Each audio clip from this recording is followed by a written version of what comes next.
All right. I think that's everything. I think I got it all set up. Stream should be live. The chat should be up. Poll is already running. Mic looks like it's doing good.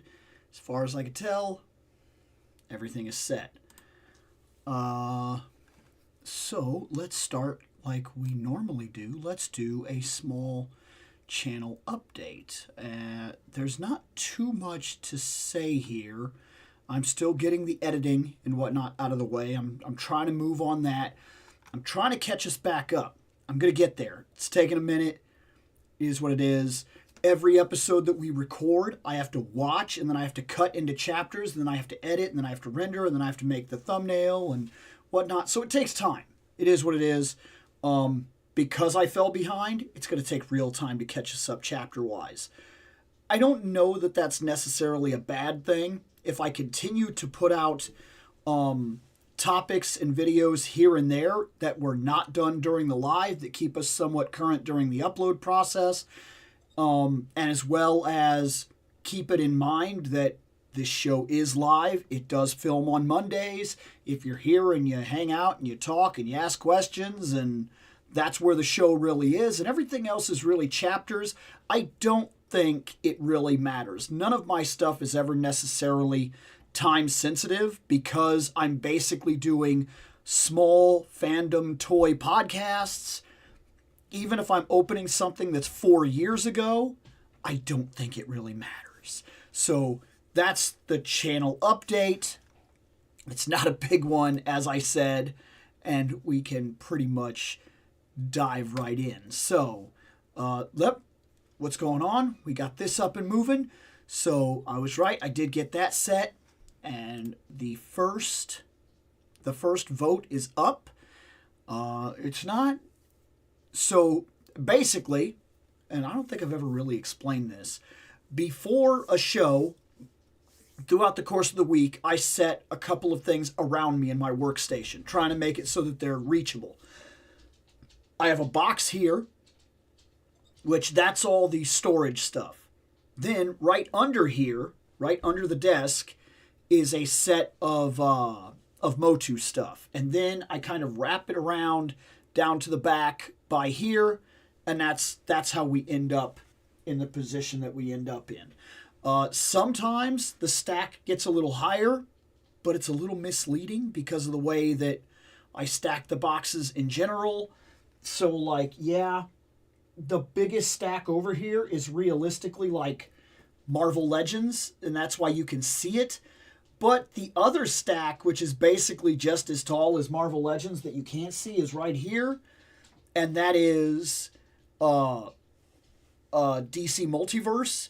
The reason you don't really see Multiverse, but it does stand as tall, is because of the way it is. It's because of the way it is. It's, I stand all those up like this, where I stand all the Marvel up laying kind of down, and that's kind of how that system works. So that's the reason why what I'm doing most of the time when I set up the vote is I'm kind of going around. I kind of look here and I go, okay, there's that, there's that, there's that, there's that, and then I kind of mark them down and then we talk about them. That's how that's kind of been working. Until something hits me that makes me go, oh, this isn't working, that's the way that I'm going to keep doing it. Because so far, that's how I've pretty much made every decision that we've done in the show as of yet. Is as this has went, I've run into problems like how I used to handle the thumbnails and stuff like that. And I've kind of made the changes here and there as we went. And then I cleared up my workspace here, like my desk, by kind of taking the pictures right after the show instead of like keeping them around and waiting until I edited the video and then taking the pictures. And then my desktop got really cluttered. And so, yeah, it's a learning experience. We go as we go. We got a Marvel Legends stream happening tomorrow. Is that tomorrow? Ooh, that's actually really, really cool because so I got my time for I got my vacation time in January, of course. And so I have to use a lot of that realistically for like doctor's appointments and stuff like that for like my kid and things.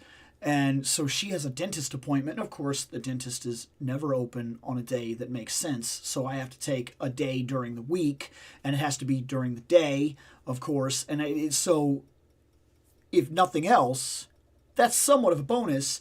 I will get to watch that thing in real time. I haven't got to do that in a long time because, like, sometimes what I can do is I can turn it on and I can listen to it while I'm picking or whatever, depending on the area that I'm working in. But for the most part, I normally end up watching it like after I get off work or whatever, and then I watch the whole thing, and then sometimes I'll take screenshots and come in and talk about the things that interest me or something. But like, I don't normally get a chance to watch it in real time, so that's going to be pretty cool. Yep, apparently no MCU reveals tomorrow. I'm fighting with myself as to whether or not that bugs me at all. See, you probably already know, I am not huge on MCU figures. There's very few of them that I've ever added to the shelf, and every time I add one to the shelf, I have very, very specific, long-winded reasons why. I think every time I add an MCU figure to the shelf, it ends up being like a half an hour or more long episode. So, like, I usually have very good reasons for adding an MCU to the shelf. It's not something that I go out of my way to do very often. It's just not something that interests me. Not that the MCU doesn't interest me, but there's not a lot of MCU-like movies or whatnot that catch my attention in a way that make me want to add them to the shelf. Because normally, and it's just the way that it is, if I think about Iron Man, the first thing that pops up in my head is not actually Robert Downey Jr., it's the comic book. Like, that's the first thing that pops in my head. And that's true for most of these characters. If I'm thinking Wolverine, my first thought is not Hugh Jackman on the shelf. It's just not. My first thought is the Wolverine I grew up with, or the comic book Wolverine, or something of that nature. It's not very often that I add an MCU. Yeah, it is somewhat rare. Now, when I really think about it, it really is. Let's see. So far, we're at 7 minutes. We're at 4 votes, and Motu Masterverse is winning. We're going to give it the next 3 minutes. We're going to see, because people are usually still getting in here during the first 10, 20 minutes, so we're going to let these play out. I try to give the votes 10 minutes. I try to. I don't know if that will change as more people start getting into the lives and whatnot. Maybe. We'll see. Like I keep saying all the time, hey, this show is a learning thing. We're going to do it, and we're going to get better at it, and we're going to learn the things that work, and we're going to learn the things that don't work. As long as the show stays what the show is meant to be, that's fine.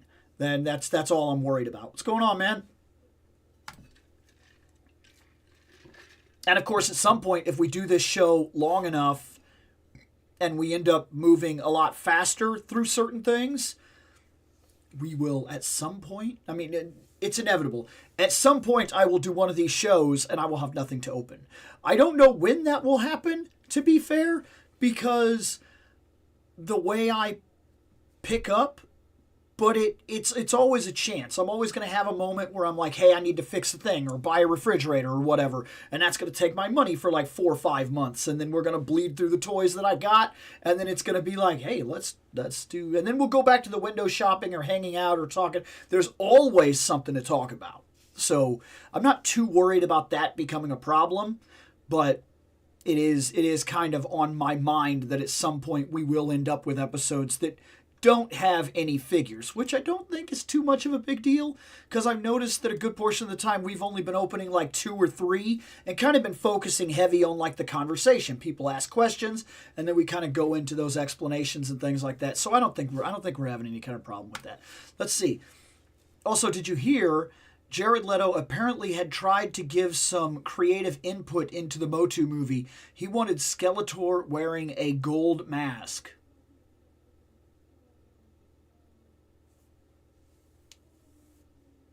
No. I hope, if that story is true, I hope he said that, and whomever was in charge of it said, no, And he's like, no, but listen, I just think, I don't care what you think. Motu has an established look. And while we have gotten used to the idea that every 10 or 15 years that look kind of deviates a little bit, it is still an established look. And no, you will not be putting Skeletor in a golden mask. The whole point is we see his skeleton face. If that's not a part of it, that's not Skeletor. It's that simple. It's that simple. If that's a true story, I'm not saying it isn't. If that's a true story, I'm glad they shot him down. Like, absolutely glad they shot him down. Looks like Motu Masterverse has won, so let me get that set up real quick.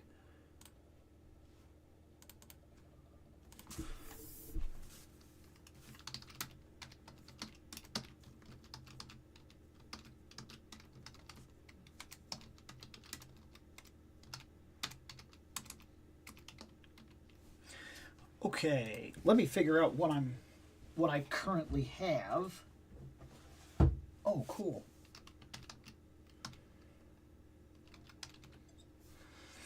I actually forgot that I'd taken him out, so he's ready. And then we have...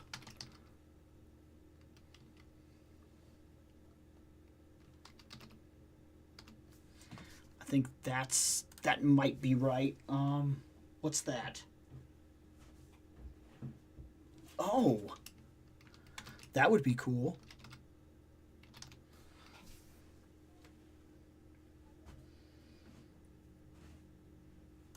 And then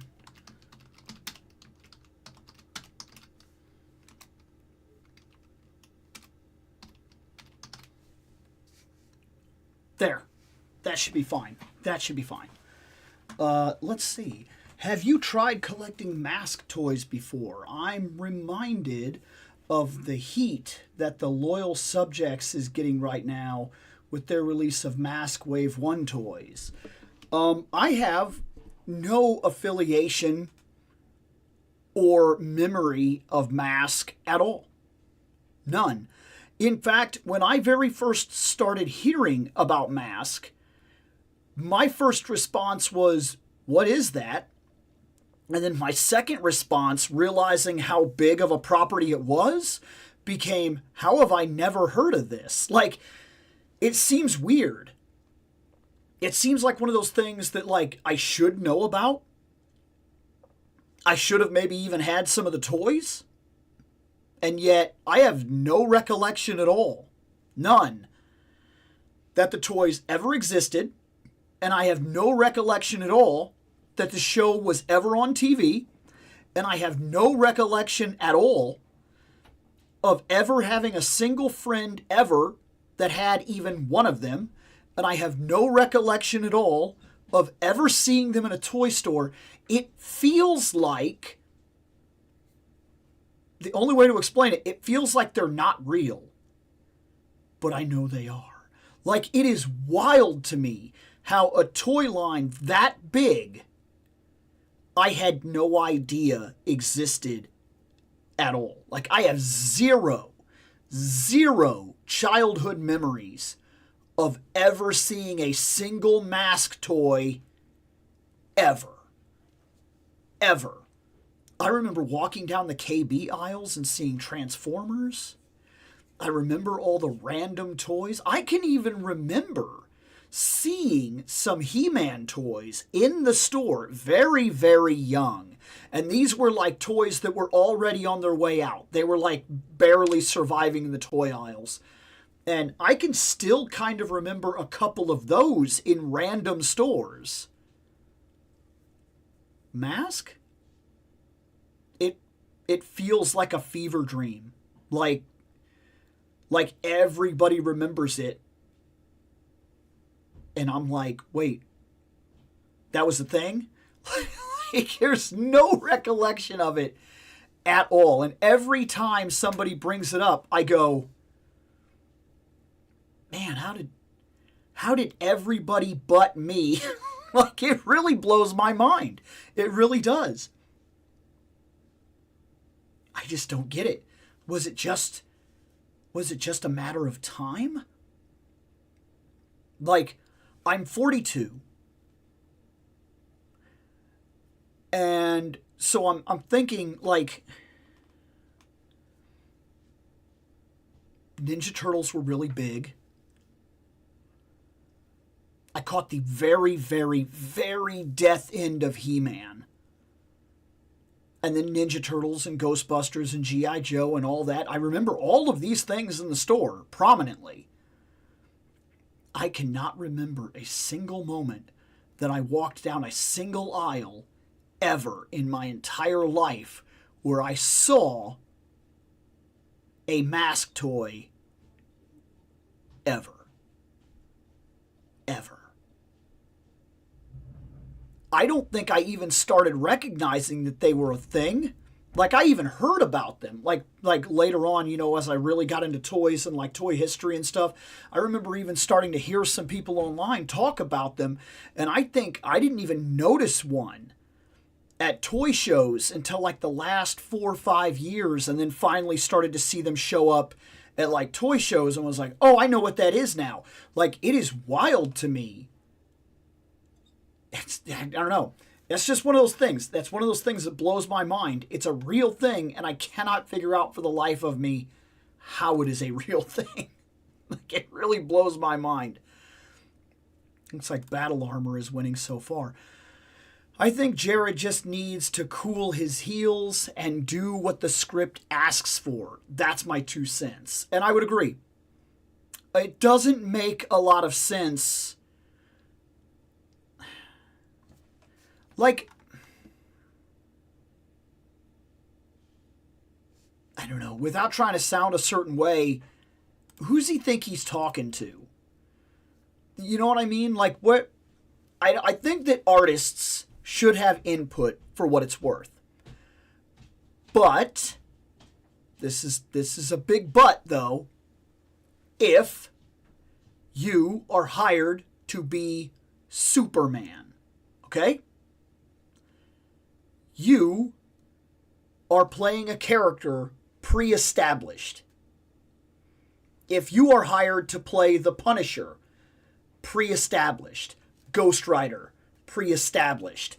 You need to go in. Even Shaggy, pre-established. You need to go back, watch some things, read some things, figure out the character at its base, and then, first off, if you feel like after you watch a couple things that the character's like not for you and you've already got it in your mind that you would like to change the character, then bow out. Look, if these actors want to act like they care about the material in terms of its art, you hear it all the time. Acting, blah, blah, blah, art, this and that, movies, art. If that is true, then as an artist, you have to figure out at some point if it would be better for you if you just don't feel that character. If that's not what you want to do, if you want to keep injecting your own crap into it, then you're not needed. You're actually a detriment to the project. This is not the same argument as somebody that gets hired to come in to say, and I'm going to, Back to the Future, you come in to play Marty McFly. Now, the first guy, nothing was wrong with his take. I just want to put that out there. I think this is important. I think this is the difference. He read the script. He got a vision in his mind as to who he was playing. He auditioned, he got the role, he came in, he started acting. The director then looked at it and said, what he's doing is making this seem like a surreal movie. That's not what we're going for. He's gonna give us problems. We really need to get Michael in here. And then they cut that deal. They let that actor go. I cannot remember his name off the top of my head right now. And then they brought in Michael. Michael read the script, and he's seen it as a fun, lighthearted thriller comedy, kind of. That's the way I'll put it. And then he got it and said, oh, I think I know exactly how we're going to do this. And he played it very differently. That is fine.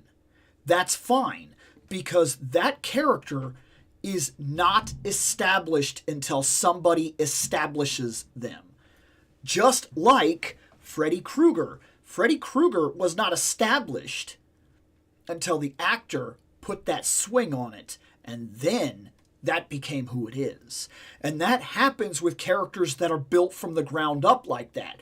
But if you are hired to play J. Jonah Jameson, your job as an actor is to play J. Jonah Jameson. And that is it. It is not your job to suggest all these changes. Oh, I think, nobody gives a crap what you think at that point. That's not what you're here for. You decided to take a job playing a legacy character, not a job playing an artistic character or an unestablished ground up, you get input, you get to build the character. These are not the same things. They're not the same things. That has always been my problem with actors that get jobs like Superman or things of that nature, and then try to inject their own thing into it.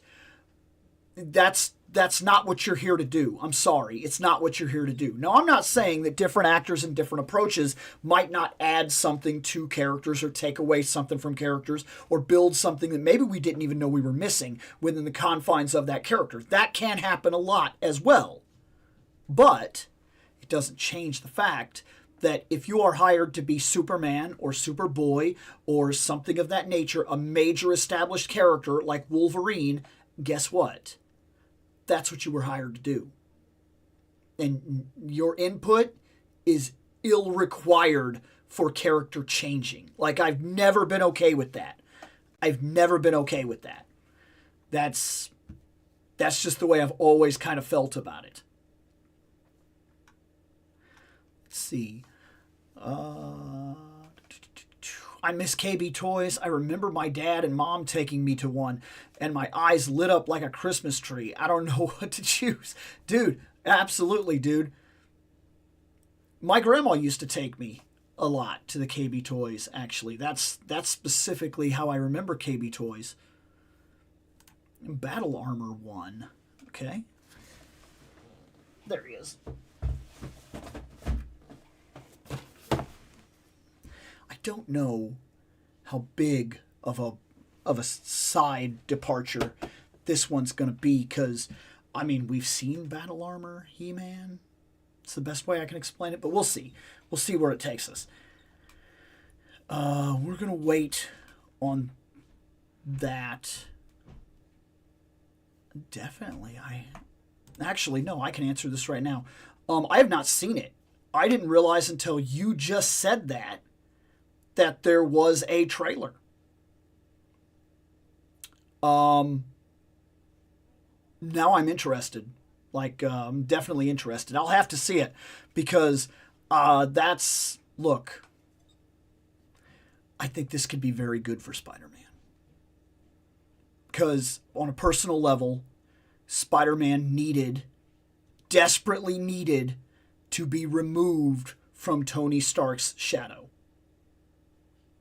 I believe that. I believe the biggest mistake in the entire MCU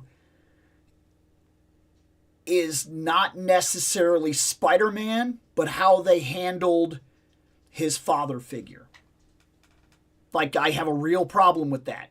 He is not Tony Stark Jr., and he never should have been Tony Stark Jr., and he never should have idolized Tony Stark in that way, to where he's basically a Tony Stark lap boy, that lap dog, whatever. I don't like it. It bothers me, and it always has bothered me the entire run of the MCU. And I don't like when Spider-Man is given things, because Spider-Man is that street-level hero that's barely making it, whose suit is kind of crappy, and he's there's just things to him that are missing when Tony Stark is handing you robot suits. That bothers me, and I did the whole MCU, I have not been okay with that. So, I'm very excited to see this brand new day, because I have a feeling it's going to be very, very good for him. I have a feeling it'll put him on track. Let's go ahead and do this, and then we'll jump in with everybody. You saw that, right? You saw me fail? You seen that? Did you enjoy that? You watched it? Battle Armor He-Man. Okay. Look. I don't know what to tell you. We all like He-Man, okay? We all like Battle Armor on He-Man. I have discussed Battle Armor He-Man multiple times. This is, of course, from Revolution. I really like this scene. I like that he comes with the different styles here, which is going to be cool. The cross-cell, Mechanic, I've got him. Triclops, I've got him. In fact, we've already done that video. Keldor, King Keldor, we've got him. I've already done that video. And then, of course, Battle Armor He-Man. So, here's what I can say, without a doubt, in terms of this version of the character. When he fights his way through Snake Mountain and gets to the throne room and the crown is sitting there, it's not that we didn't all see it coming. It's not like they all of a sudden shocked us, like we got there and the crown was there and none of us seen it coming, like, oh my God, it just blew my mind. Look, Motu is an older property. It's very, very, very hard to surprise people at this point. In fact, I would argue one of the only surprises left for Motu was Kill He-Man. I know how some people feel about that, but let's be honest about it. Was everybody surprised when all of a sudden it was revealed that Skeletor is Keldor? Did that shock us? Did it shock us when he manipulated the system as Keldor, and then we found out that he was a bad guy all along? Did that shock us? Did it shock us when he fought his way to Snake Mountain, kicked in the door, and on the throne was the crown signifying gotcha? No, it doesn't. It is a cool power move, and I enjoyed it very much for what it was. But I'm also very real to the idea that there were very little things left in terms of surprises for us. Because as they're playing up a mythology that we've already experienced for the last, 40 years, you get what I'm saying? Like, how much is there left to scrape out of it while sitting in the same box that we've sat in for 40 years? That's my problem. That's my problem with a lot of these things. Star Wars, you take this giant, expansive universe. Luke Skywalker family, this is it. Don't deviate. Don't leave this little box here. And then they're like, oh, I think I want to kind of go look at this. And no, a Skywalker family. That's a waste. That's a waste. There's a billion surprises and a billion stories to tell with a universe that expansive. He-Man is the same way. Masters of the Universe is immense. It is so big. There's so much to do. And years ago, at the beginning of the series, they already knew they had something here. I'm not saying they played it out 100% right. I'm saying they knew. They immediately jumped to Adora. She became Masters of the Universe She-Ra. Look, that's the way that it went, right?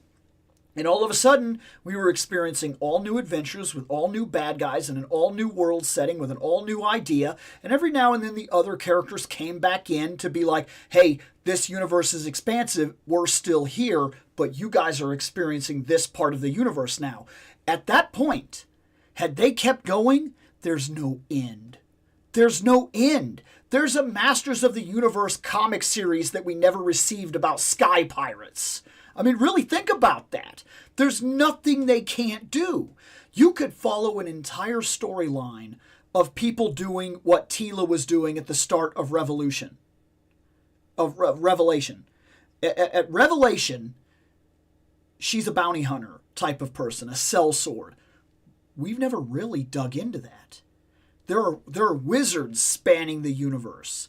There are bounty hunters and other kinds of heroes littering the Motu universe. But as long as we are sticking in this tiny little box, He-Man, Adam, supporting cast, this is what we've got. This is what we've got. And every time you try to walk out of it, every time you try to say, hey, what's over here? It goes, hold on, come back over here. There you go. That's actually one of the reasons I don't like, this is just me, you can like whatever you want, I don't actually like Keldor being Skeletor. I don't like that. I wish it would have been left ambiguous like it was in those comic books all those years ago. Those mini comics, for all the people that like to claim they did not specifically say that Keldor was Skeletor. They said that if they ever learned the truth of it could destroy Skeletor. That is not an omission. Skeletor is still a creature from another universe that was deposited on this one and is dangerous to this one. And should he ever reach his own world, there's an entire army of creatures like him that are coming this way. And that's terrifying because it opens the universe and says, this is just one thing from one universe we don't understand. And here it is. How far does that take us in any direction we could ever want to go in to cause bigger problems? And of course, we actually do kind of get that when we go further out and we see things like the Horde. Now, Keldor, as a concept, is neat in a Star Wars type of thing or a Spider-Man kind of thing. It ties everything together. But it also causes the same problem I'm talking about. When everybody is related, we're not branching out. We're not experiencing the universe. We're not bringing things in. Just everybody is tied to everybody, and nobody ever from the outside of this little circle ever intrudes on this circle to change the status quo of that circle. Ever. There's not the scariest thing about life, to get very, very serious in a toy show, is that we do not know. We don't know.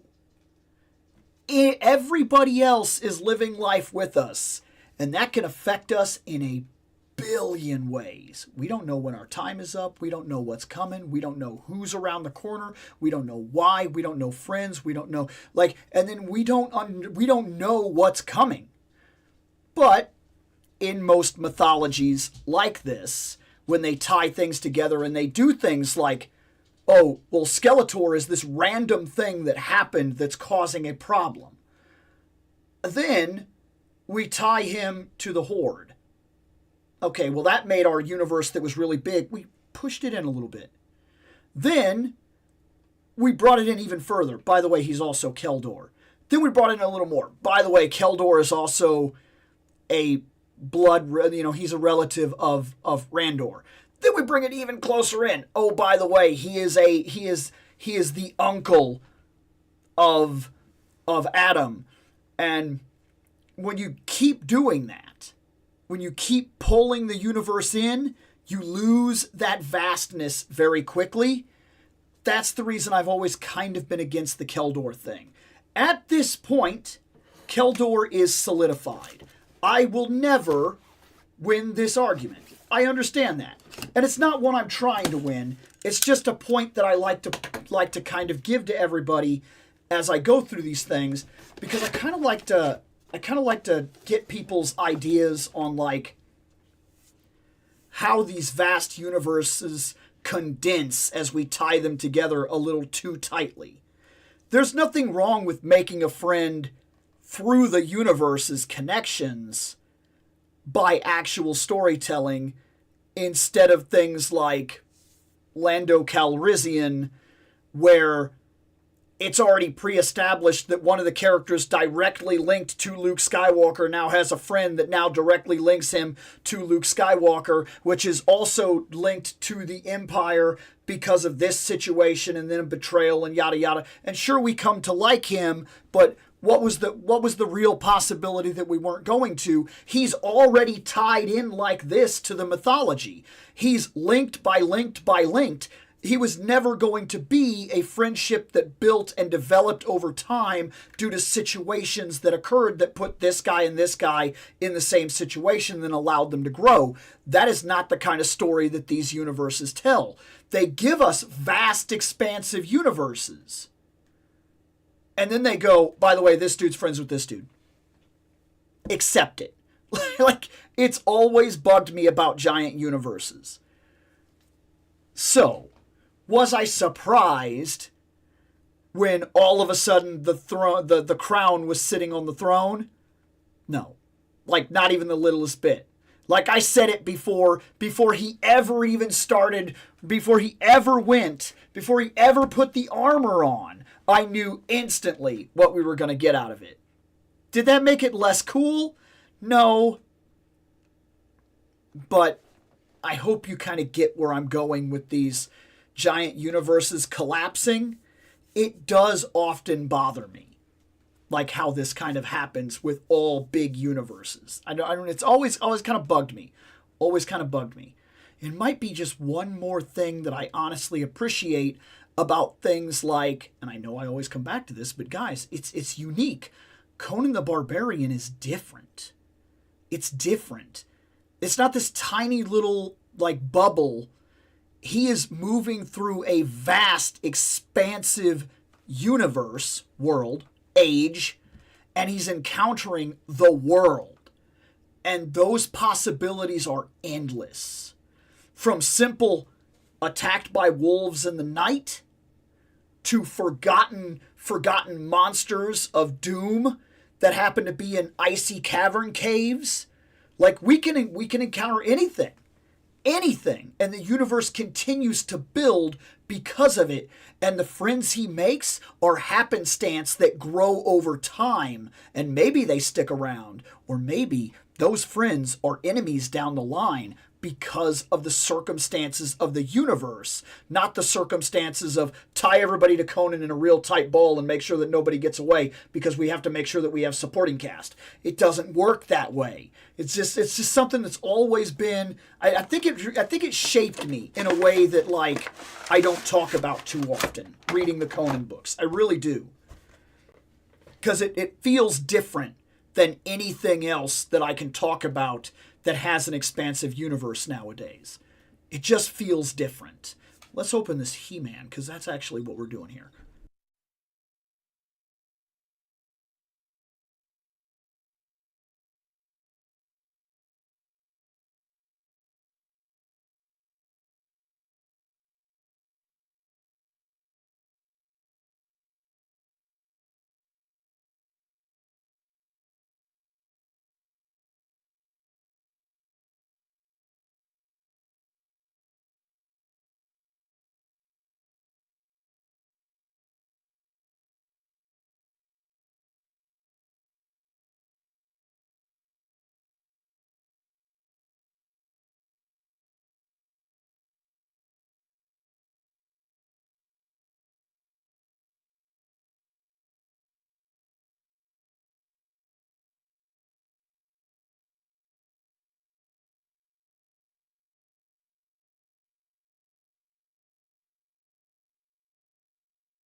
All right, let's see him. Well, this is him. It's very simple. It is exactly what we kind of want, though. We don't need him to be anything more than what he is right here, right? Come on, camera. There. I will say this. I'm noticing it already. This battle armor took away his neck. like it is really... I get why, but it goes way up on the neck and kind of swallows up the neck. It doesn't seem to be affecting his movement too bad. He doesn't look up very much, but do any of them really? So I don't know if that's too big of a thing to like call out here. And he doesn't necessarily look down too much. We've still got the one arm brace, which is cool. I actually like the arm brace for He-Man. We have the one, I don't know what you'd like to call that right there, but we got this the arm bracelet thing. We got the fuzzy cloth, fuzzy shorts. Gotta love them fuzzy shorts. And then we have the more standard boots. I personally love the boot with the knife, but I don't really think that he had that, so I understand what they're going for. This is a Revolution He-Man, I'm sorry. And so, like, I get it. I don't think that that's a bad thing. I think that it works. We have an armor that's untouched. We have an armor with an actual mark, which I think is really cool. That's actually done very, very well. I personally like the H. The He-Man H thing. I actually really like that a lot. I actually think I like that more than the original cross mark. I think it's really grown on me. There's something about it that I really like when I see it on this and whatnot. So he does have the battle harness, and he has the armor, and it's very easy. You just unclip that and you take it off. But I've already got like 4 He-Man on the shelf that have this, so this really does nothing for me. It's cool to have the option, but it's not an option that I'm going to be taking. He also comes with 2 punch hands, and then of course he has the gripping hands right there, and he has this decent axe, and I actually really think this axe is done well.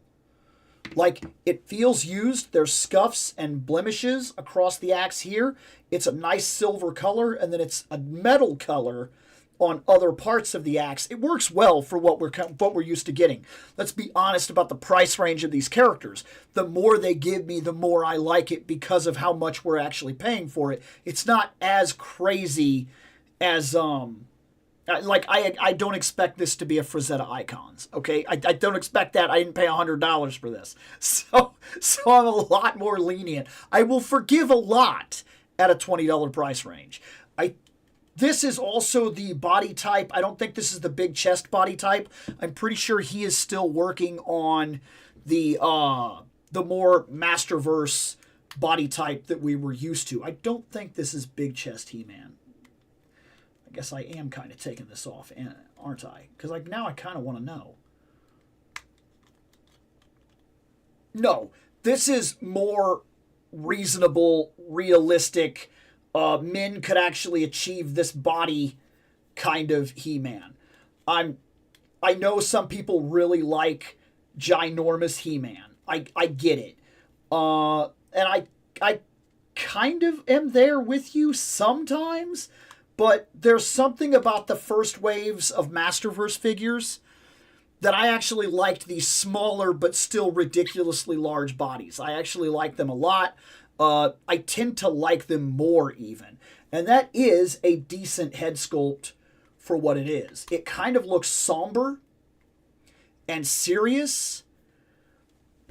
The only thing that would have made it better is if they would have taken this head sculpt and also given us a secondary head for him screaming or something. Because I actually think this head sculpt is unique enough that if I take it off of here, I don't think I could swap it with one of the other He-Man heads, even the other Revelation and Revolution heads, and like have it like still be this head. You know what I mean?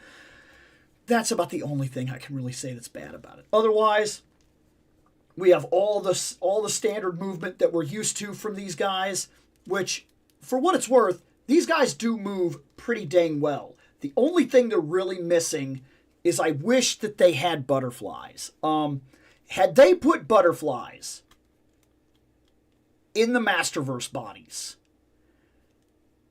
at the price range that we are at, this would have been one of the best, if not the best, Barbarian line for price range, because that's important. I notice a lot of people will often hear me talk about Masterverse and they'll like immediately bring up, oh, well, Savage Crucible, back up.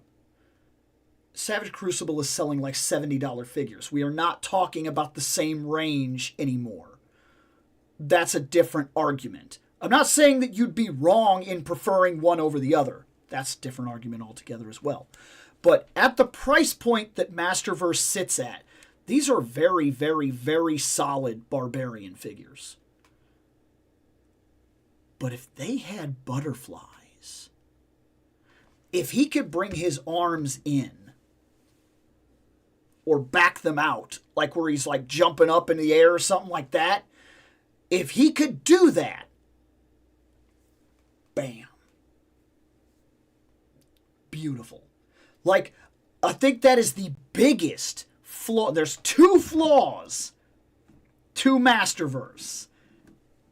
Two. I'm going to tell you what they are. These are the biggest mistakes in Masterverse. Biggest mistakes.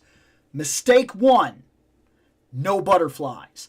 It has held the line back consistently, character after character.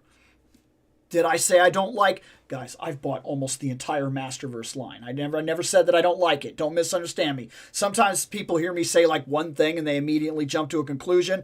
I love Masterverse. But I'm honest about it. Butterflies would have made such a world of difference. And believe it or not, it would have put Masterverse above even some of the $80 lines. Because even $80 lines are still... I bought a Conan the Barbarian from Frazetta Icons. And I like it a lot. But it has no butterflies. And it has single-jointed elbows. It does a 90, and it stops because humans can't do this, I guess. It blows my mind.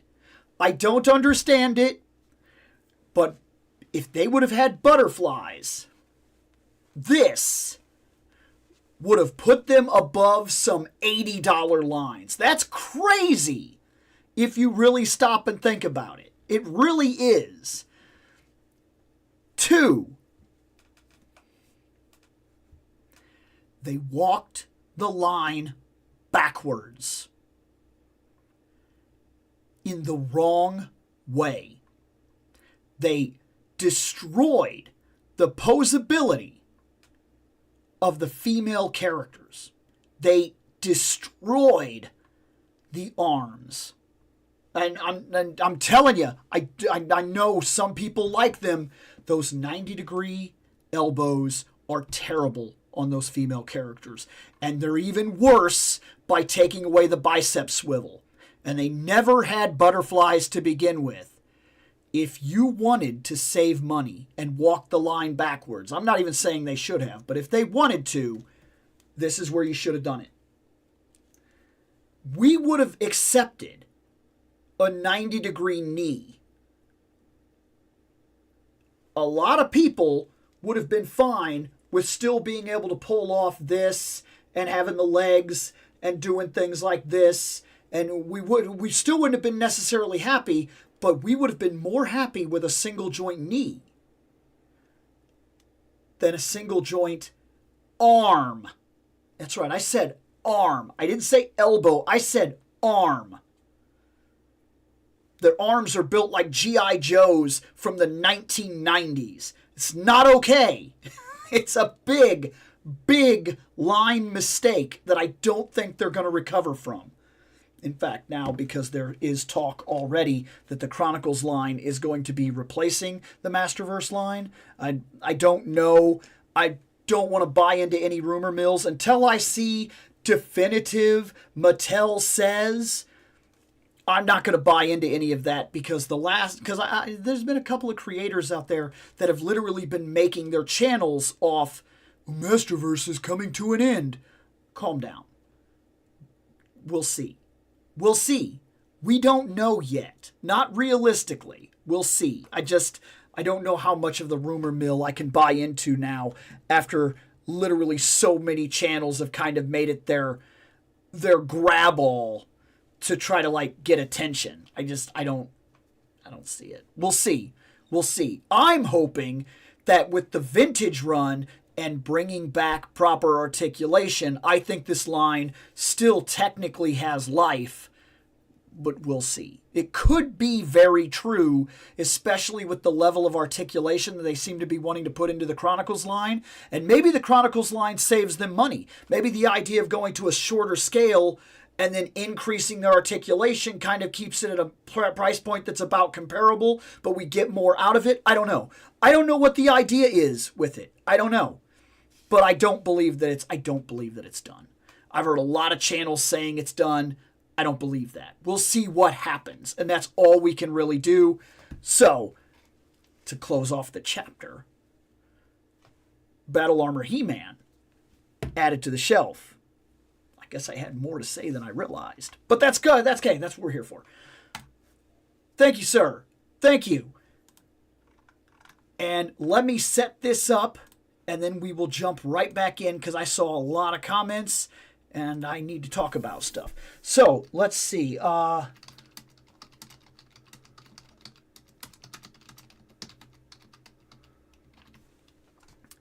Okay, so going from there, we have...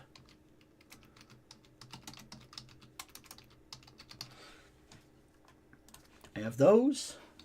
I have...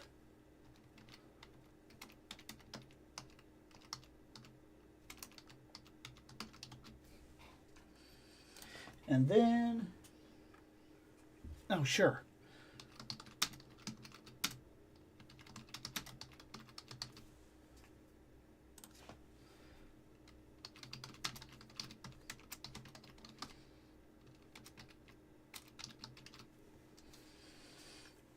Bams! Okay, now let me go up, because people were a-talking. Michael J. Fox was popular at that point. Yes, he very much was. Eric Stoltz, thank you. That was the name. Yes, thank you. I have a lot of Eric Stoltz's work. I like him. He's a good actor. But I don't think he could have played Marty McFly the way Michael J. Fox did. And you're right. He couldn't have. In fact, if you ever get a chance, there's still like 15 minutes or so of the original footage. And you can get a real feel for like how that movie was going to go. He was playing it like a very surreal, like, I don't want to say horror movie because that's not the idea, but almost like a tragedy movie of some sorts.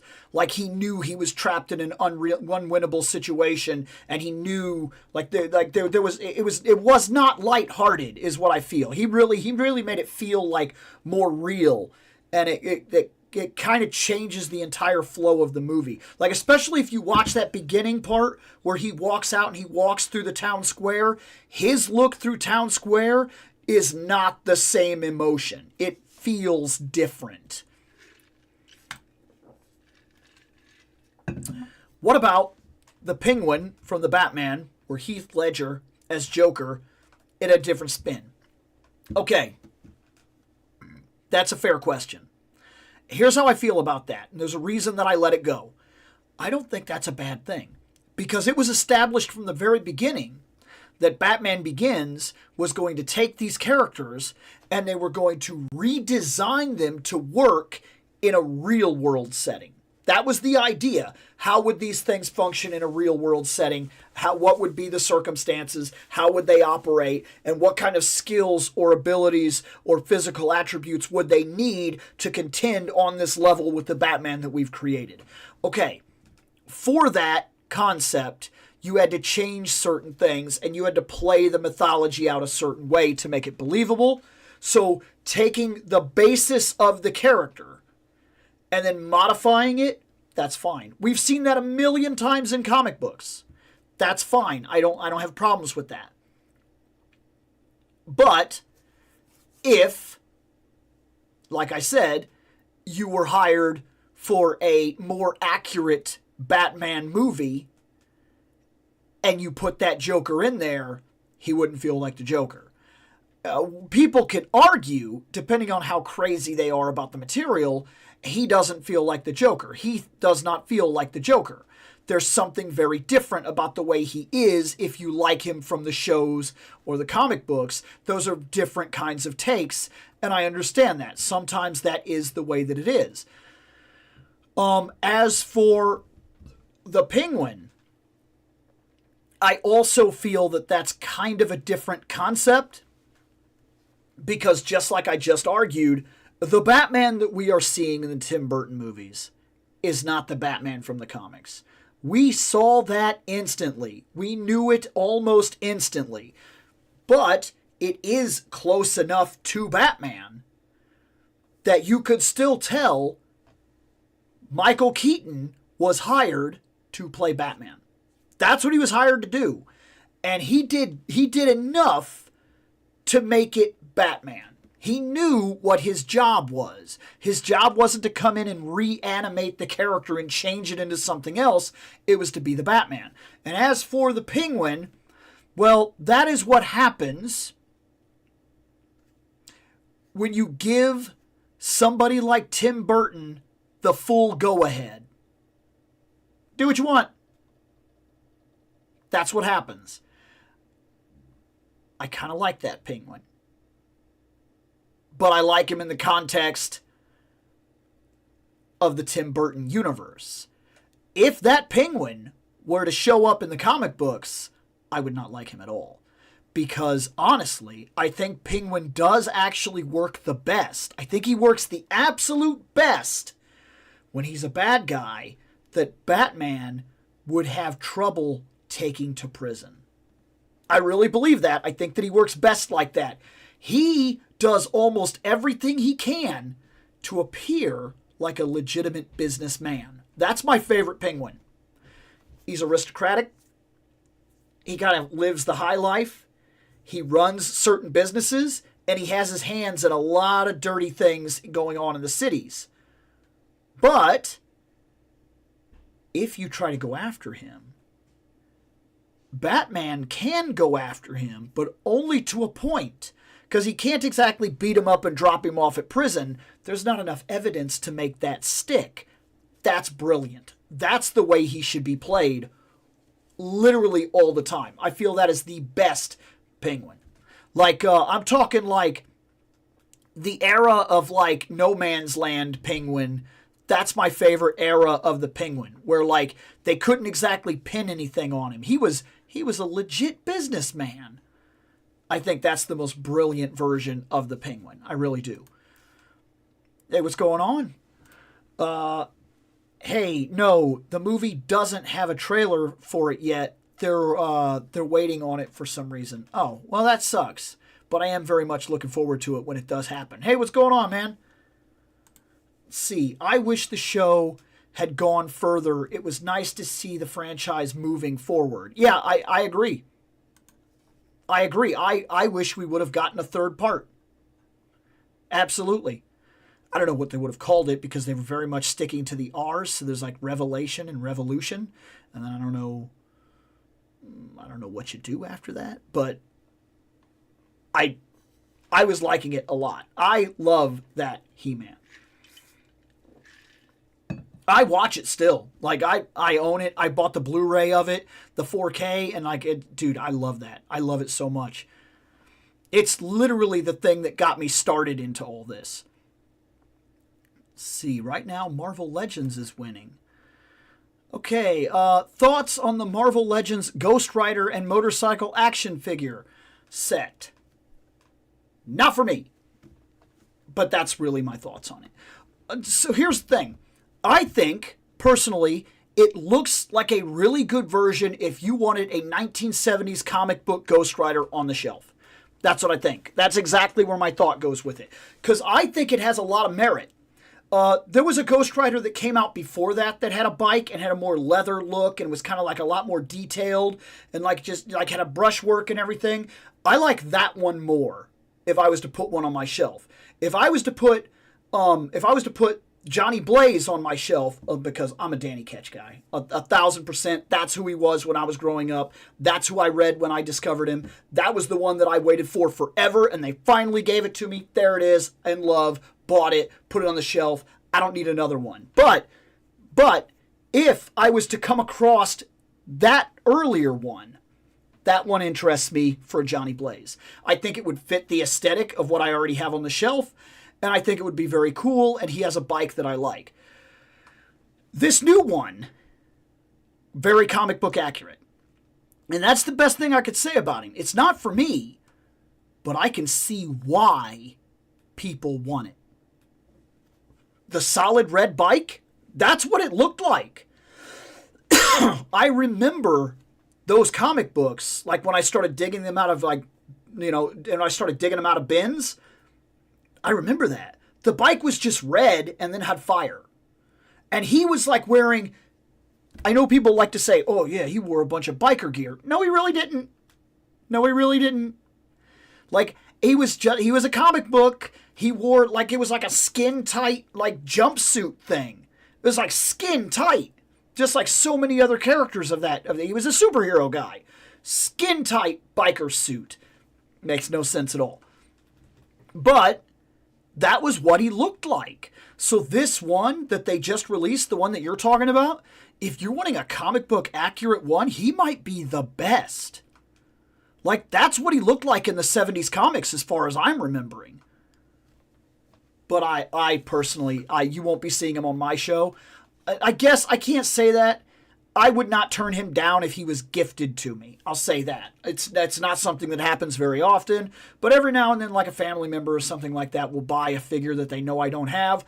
I would not turn him down. I think that he's cool and he's accurate to what he is. But if I had a dream version, it's not that Johnny. It's the one that was before the Johnny that we're currently getting. Let's see. I like the Keldor angle. It gives Skeletor a legitimate claim to the throne. And I like that part of it. But I almost would have preferred if Keldor would have actually been a person in league with Skeletor because the throne was stolen from him. And Skeletor helps to prove the legitimate claim on that throne. And then he's kind of a good guy that was screwed, that turned to a bad guy because he was screwed to get what he was owed. Then when he got what he was owed, he owed the bad guy because of that situation. I think that would have been better. But that's just me. I prefer if Keldor still, I love the idea of Keldor. I'm not always married to the idea that Skeletor is him. That's the way that I am with that. In the Classics comics, he retains the otherworldly demon aspect by grafting it onto Keldor to make Skeletor. Kind of because they do that Demo Man thing, which I have him on the shelf back there too. He's, where are you? Where are you? I know you're back there. I'm going to turn around. Oh, he's really hidden. He is right there. That's him. Well, let's zoom in on him. See him back there behind Skeletor? He's hiding with his beard out. That's him. So I have the Demon Man, Demo Man or whatever, and then he gets like grafted, and then that creates Skeletor. But then that also makes Skeletor basically like a Fusion Earrings Patara character type thing, and I'm not 100% on that one either, because it just feels like it. And then I gotta wonder, like, cause then we never really dug into that. If that's a thing, and they go with that and they play it out in like a series, what's Demo Man and where does that go and how does that lead us? And is Keldor actually a good guy, but just so happens to be tied that way? And then if we release him, does Keldor become a good guy? And does he have a legitimate claim to the throne as a good guy now released from Demo Man? Like, it's just it almost overcomplicates the situation that they could have run with. But I can see, it's not that I don't get why people like it. It's just I feel like it shrunk the universe, and I've always kind of felt that way. Pre-ordered the new Ghost Rider. I know this look for Johnny Blaze isn't for everyone, but I like the look of Johnny's Ghost Rider. Danny is still number one for me, though. One of the better head sculpts for He-Man. I agree. I think that was actually a really good one. Oh yeah, Bill, did you pick up the Abomination or pass on him?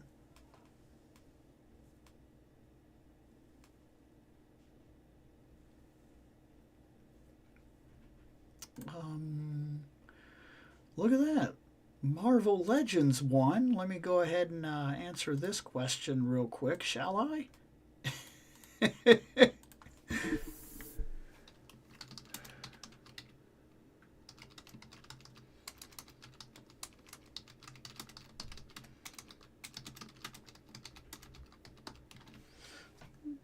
Well,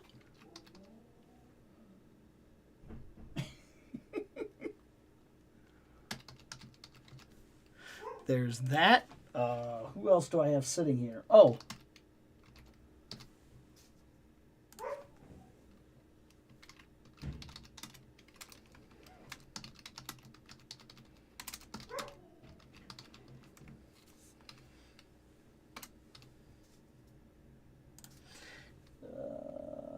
Oh.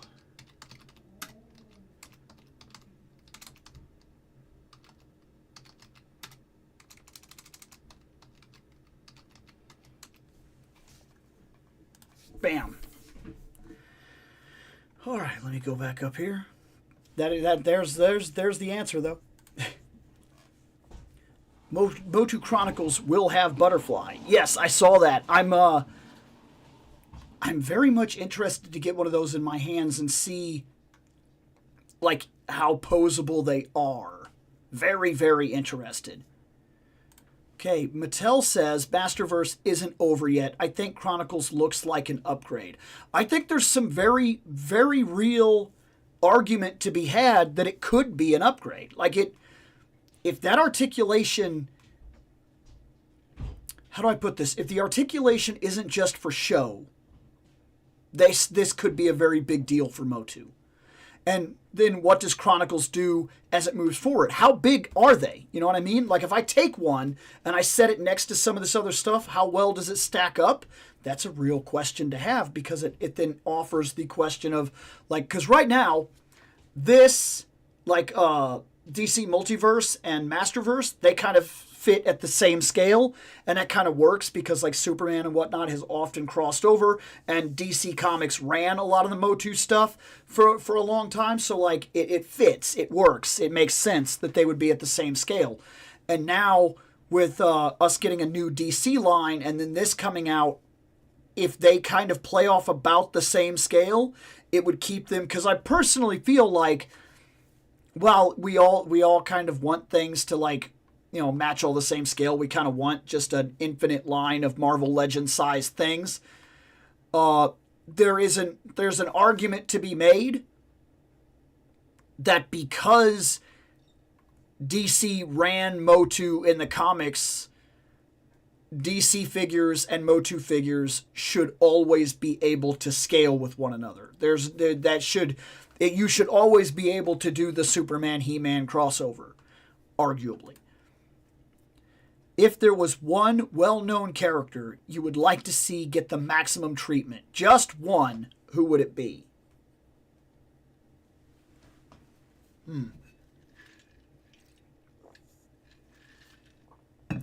Well-known, good character, maximum treatment.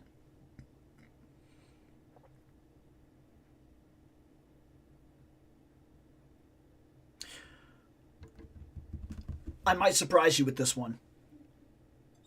I think that we need a fully posable, with a bunch of cool stuff, Nightcrawler. That's my answer. We need Nightcrawler with 3 swords. We need Nightcrawler with a tail that can actually hold the blade. We need Nightcrawler with BAMF effects. Different smoke clouds. Give us 6 or 7 smoke clouds. Give us a smoke cloud that has like a hand coming out of it or something like that.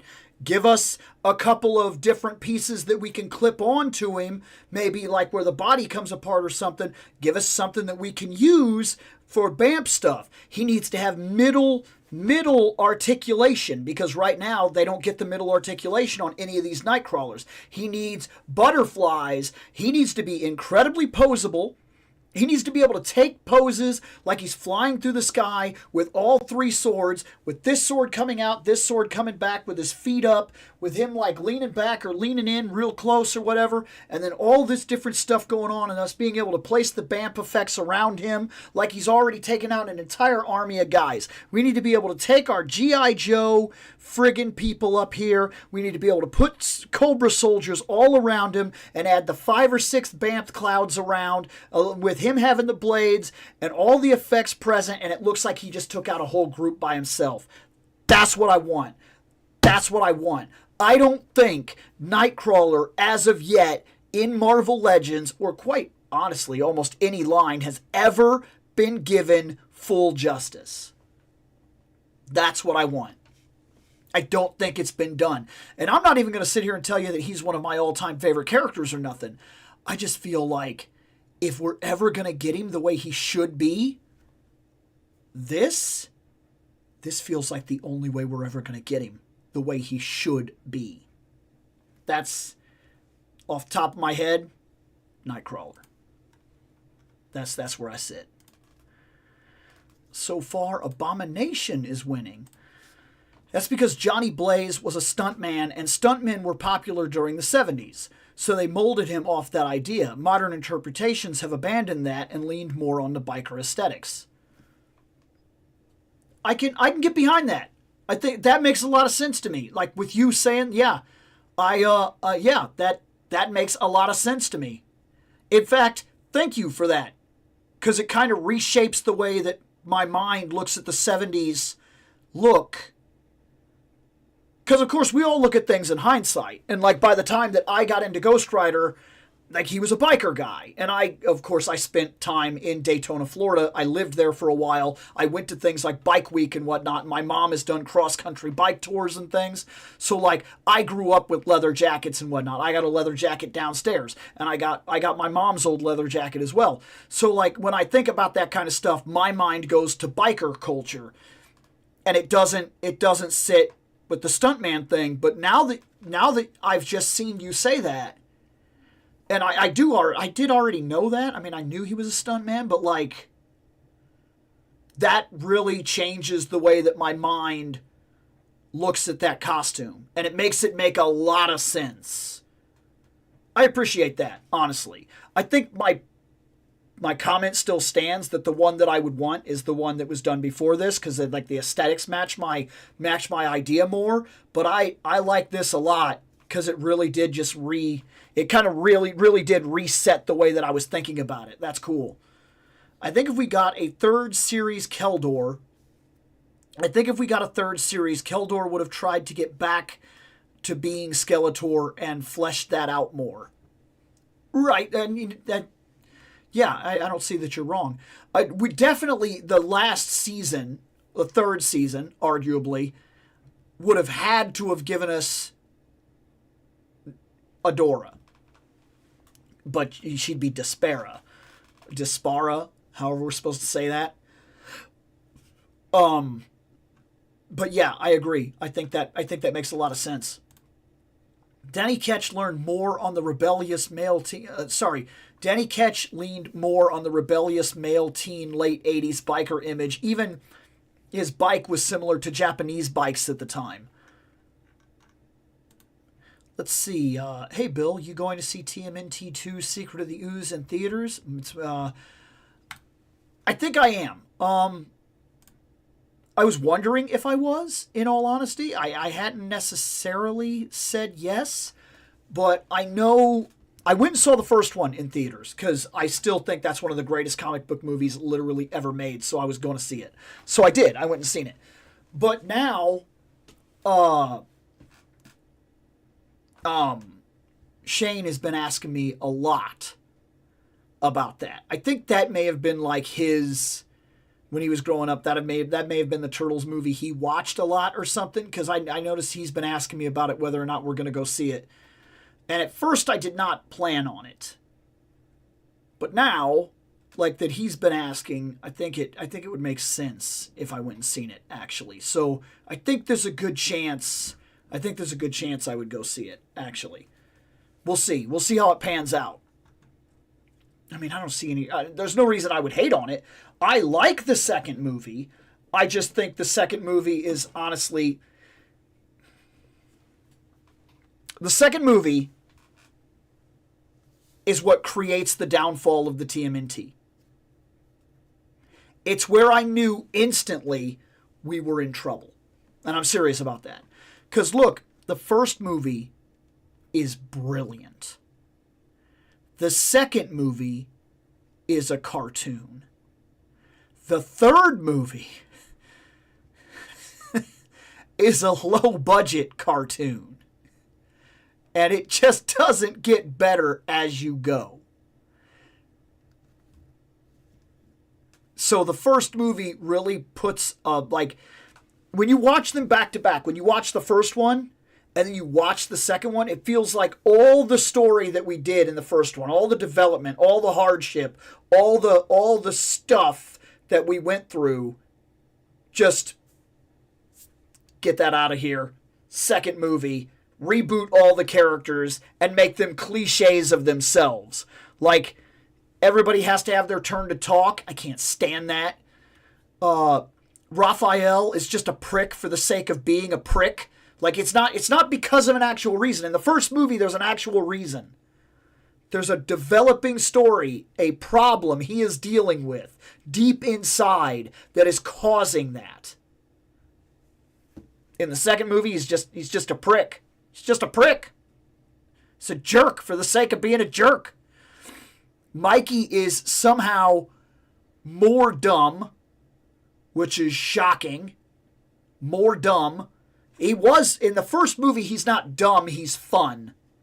And he's very much using that childlike nature to avoid the circumstances of the realities that he's facing.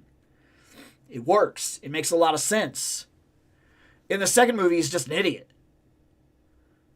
Donatello goes from being the smartest guy to being the geekiest guy. And there is a difference. Leo, they just put a stick up his butt and said, go, walk with the stick, Leo. Like, there's a lot about the second movie that bugs me. But I do still love it. So I am probably going to go see it. Abomination 1. Did I ever play House of the Dead? Yes, many, many, many, many times. I used to play that in the arcade. And I also then played it on the Wii a lot back when I had it on the Wii. I loved House of the Dead. I really did. I loved the crap out of that back when I had it. And back when we had an arcade that had it, I would go and I would play it. And dude, I loved House of the Dead. That's a great game.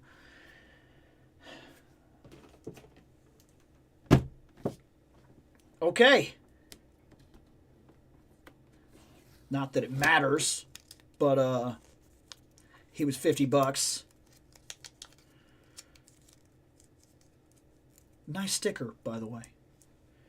And I'm being honest about that. I can't stand it when you get one of those stickers. And I'm not even going to keep the box, and it still drives me crazy when you peel the sticker off, and it's one of those like terrible adhesives that like rip the box up. I can't stand that. So, let's do it. I don't know if I should flip this guy. He is heavy. There. Almost hit myself in the face with it, but I kind of did it. Look, I'm trying to stick to a theme here, but some of these guys is big, and he's big. Abomination. Yeah? Abomination. Let's try it. Ready? We're going to try it. Ha-ha! Ha-ha! I did it. I almost hit myself in the face again. One of these times, I have already done that, but there he is. Big old Abomination. I flipped him. We could start it. There he is. Hulk. Okay. What's my connection to Abomination? He's Abomination. You want a big old childhood story about how Bill was just completely amazed by Abomination? No. I'm going to tell you a little bit of my history with the Hulk, though. The Hulk. Here we go. You ready? Years ago, I saw the Hulk in a couple of comic books. He fought the Thing. And then I saw the Hulk in a video game for the Game Gear. Oh, yeah. My dad bought me the Hulk game for the Game Gear. That game was hard. I got wrecked over and over and over. I did beat that game. I really did. It's not a joke. I really did. Back then, you got a game, and that was the game you had. And so you played it.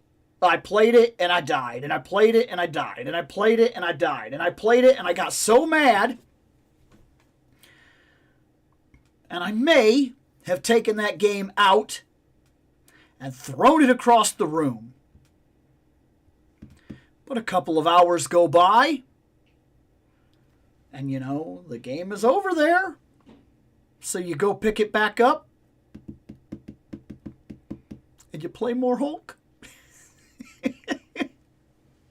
That was the first time I ever saw Abomination. That game. That was it. I did not watch the Hulk animated series. And when I'm really thinking about it, I'm kind of surprised that I didn't. Like I really am. I don't know. It's kind of weird. Like, I know it was on, but I never watched it. Whatever. So, with that, my first real encounter with Abomination had to have been the movie. It was the movie, the Incredible Hulk movie. And I really liked that movie. I'm serious. I still like that movie. I think it's a shame that they didn't continue that into the MCU. Like, I'm dead serious. I don't know if there was a problem with the actor. I don't know if something had to do with Universal. I never bothered to look any of this up necessarily. And I do like where we are right now with the Hulk. So it doesn't really bother me that bad, but I really enjoyed that Hulk movie. The second Hulk movie. I did not like that first Hulk movie. I like to give my buddy a lot of crap about how much I like the first Hulk movie, but I don't honestly like that first Hulk movie. But the second one I like a lot. And I really liked the bad guy. And he became Abomination. And Abomination was just sick. So, why then would I buy this Abomination? Because it's not the movie Abomination. Well, we've kind of talked about this already. I don't put a lot of MCU figures on my shelf. When I think of most of these figures, my first instinct is not to remember Chris Hemsworth or whatever. It's not the way I picture it. My first thought is not Hugh Jackman. Just doesn't go that way for me. And strangely enough, even with the small amount of time that I have with the Abomination, even though I really, really, really like that movie, even though that was Abomination for me, my mind still, when it goes into thinking of Abomination, strangely enough, pictures the comic book. It really does. Even though I have not really seen him in many comics or dealt with him on any level that should really bring that to the forefront of my mind, it does. And look, I just put the Hulk on the shelf. And then, coming off the back of this Hulk, I start hearing they're going to do a Hulk line, a whole wave. And I'm like, oh, that's bad news. Like, if they release a Hulk off the back of a, Maximum Hulk, and that Hulk turns out to be better than that Hulk, a lot of people are going to be mad. Some people might be thrilled because they skipped out on this because it wasn't for them, and I get that, but there's going to be some really mad people. I don't know if it's a good business decision to jump straight from one Hulk directly to another Hulk like that. Have they done that kind of stuff before? Of course they have. But I don't think it would be a good idea. I didn't say that. And so it got me wondering, how's this going to hit?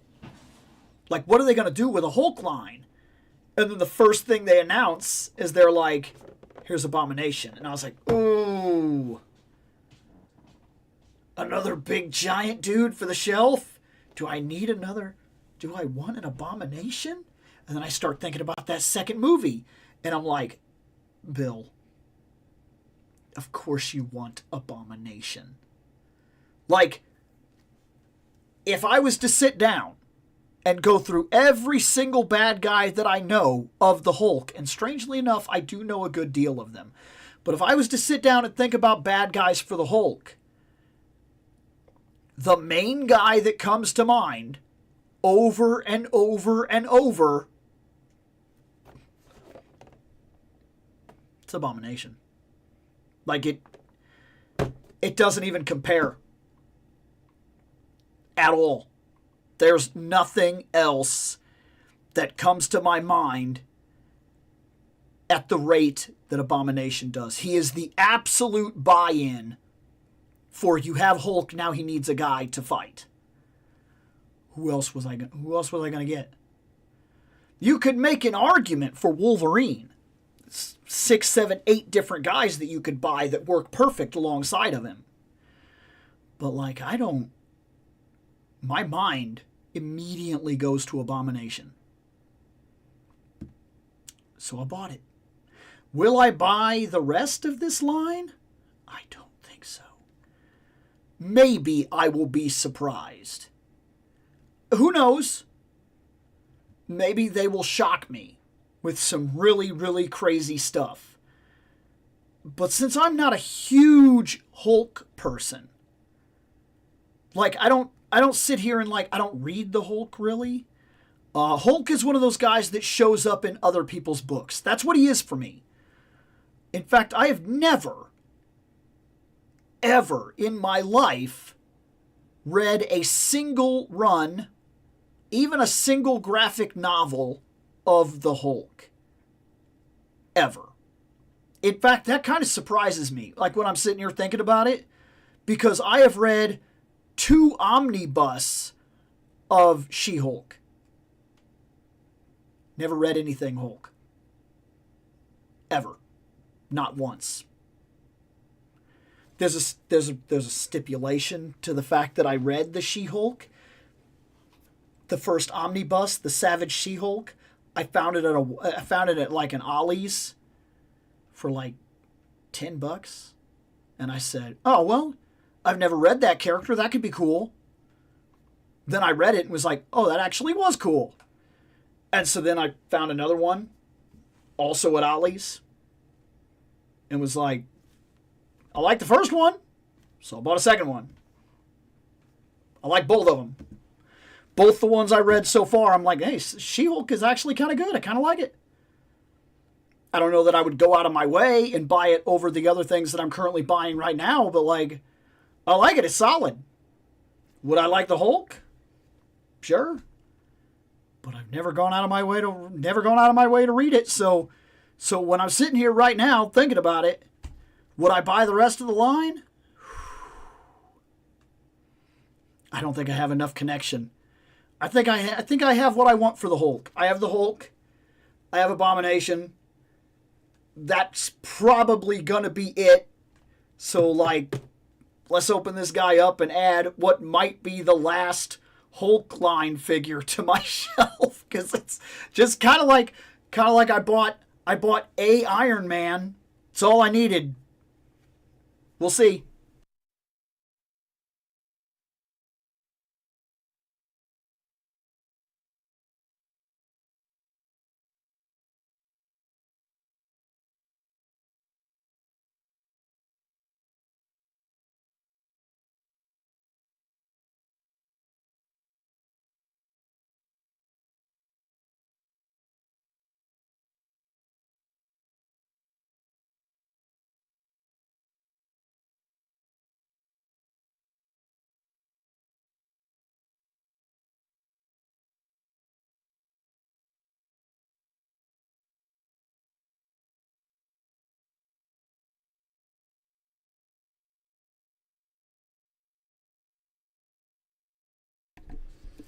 that was the only thing holding him in there.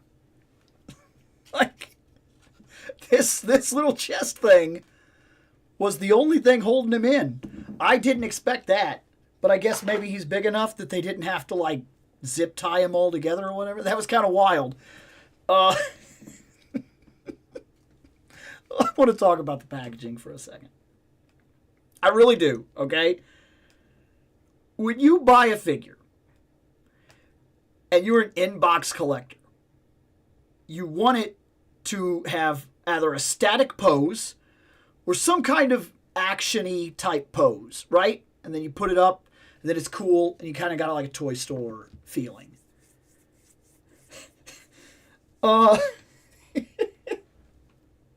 This figure is standing on your shelf.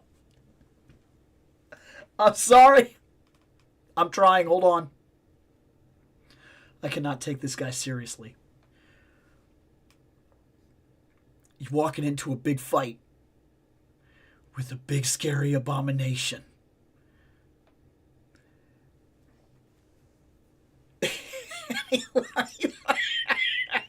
I did not. This is not a pose I chose. This is how he is in the box. This is the big menacing frog-legged abomination. Goofy looking.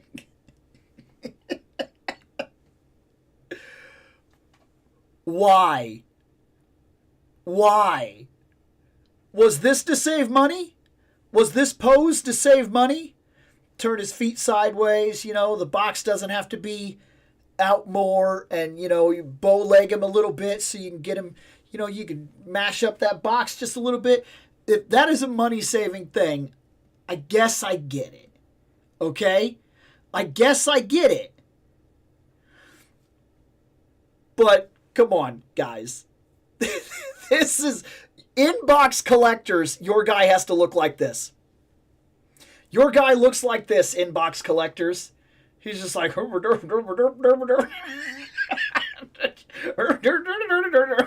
I'm sorry. I'm playing with my abomination. What?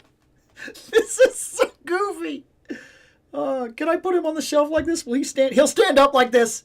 He'll stand up like this.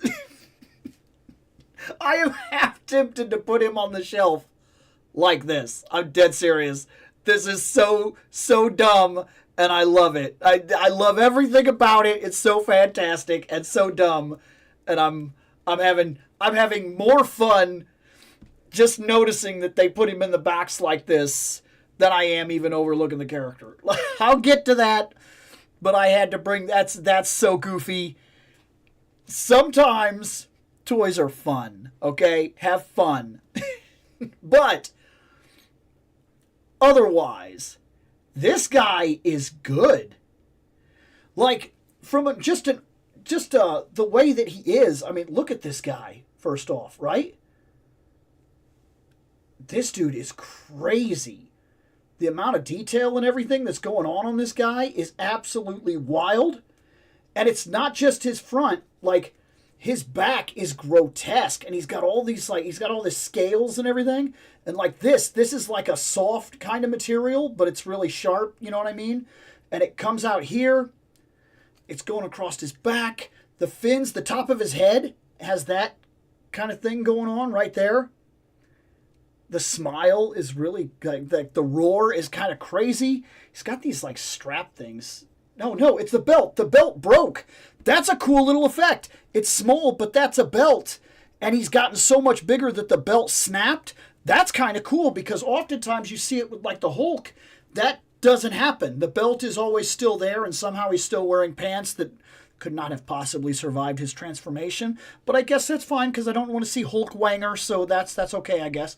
But, like, he's even got it, like, on the back here, and the feet have that little part that sticks out right there. This guy's good. He's grotesque and done very, very well. Speaking of grotesque, because I don't know Abomination very well. I don't know him. I don't know him. This horrifying thing is also one of the heads for Abomination. And, wow. That is grotesque. It's pretty cool. I'm not going to put it on him. I don't plan to use this as the head for my abomination, but that's wild. I do like this, though. One of the other heads they gave us is this, like, creepy smile. I like this a lot. In fact, now, I kind of really love this because we got a big smile Hulk with the Maximum Hulk. Now I kind of want to put big smiling Hulk with big smiling Abomination and just have them big smile at people.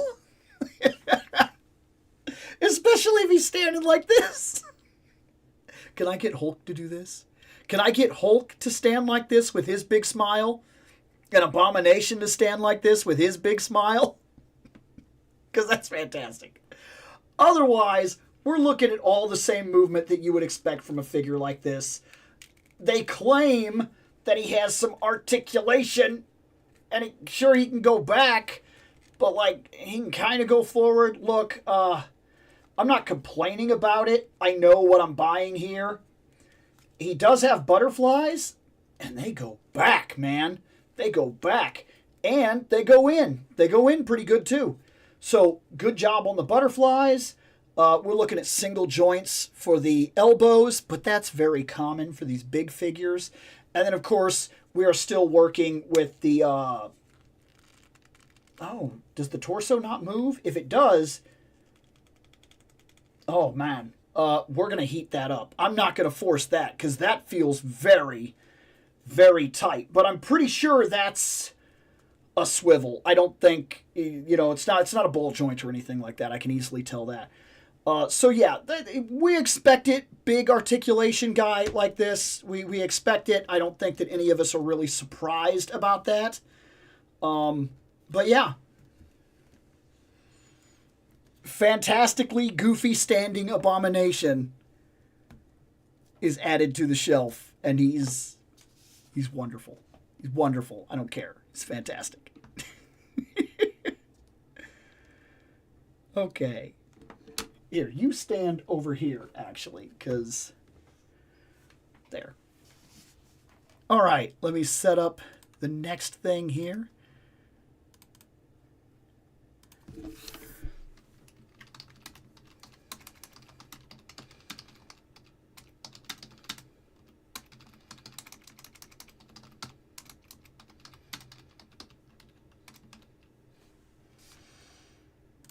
Okay, let's do...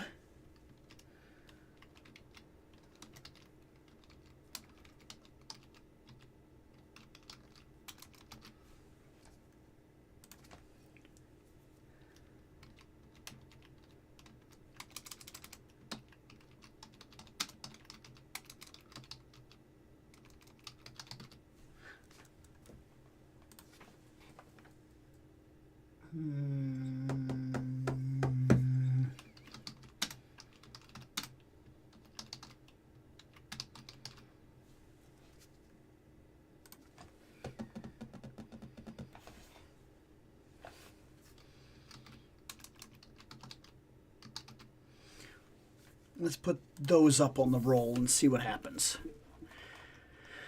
Okay. Because they are developing a new movie with Isabella Merced... Oh, starring in it. Right.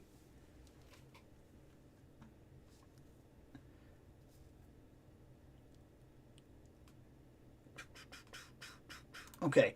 The first is the best. We're talking about the Ninja Turtles movie, and we're right. Bill, we don't talk about the third one. No. We do.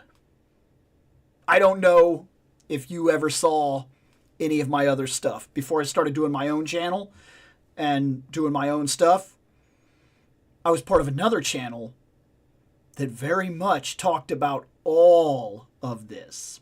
We reviewed Teenage Mutant Ninja Turtles, the first movie, the second movie, and the third movie, and then went on to talk about the next mutation series every single episode. So I've talked about it plenty for you. Teenage Mutant Ninja Turtles 3, don't want to talk about it this time. Got here really late, still reeling from the fact that Sentai ended yesterday. How's everybody? I see we got He-Man and the Hulk villain nobody cares about. What? Everybody likes Abomination. He's got a goofy walk, man. I don't think I ever asked or seen your answer, Bill, so what do you think of the Motu movie trailer? I think it's fantastic. I'm very, very, very much looking forward to it. Very, very much looking forward to it. I think, at first glance, it looks like they decided to take Motu. They have to make it accessible for an audience. People that aren't me. People that don't know. Because how do you expand a material like this? You have to get people in the door, and you have to do an origin story, and you have to give them a point of view interaction. Every movie has a point of view character that allows us to kind of come into the universe and see things and ask the questions that we're going to ask in order to get the information that we need to see what we need to see. Personally, from that preview, I think this is what's going on. I think that Adora was kidnapped, and to make sure that the brother was not kidnapped alongside her later on, I think that they kidnapped Adora, they escaped the castle. They send Adam away, to protect him, which makes sense. Then the intention was always to come back and get him. They come back and get him, and when they get him, they can then do an exposition drop on him. Hey, since you've been gone, this.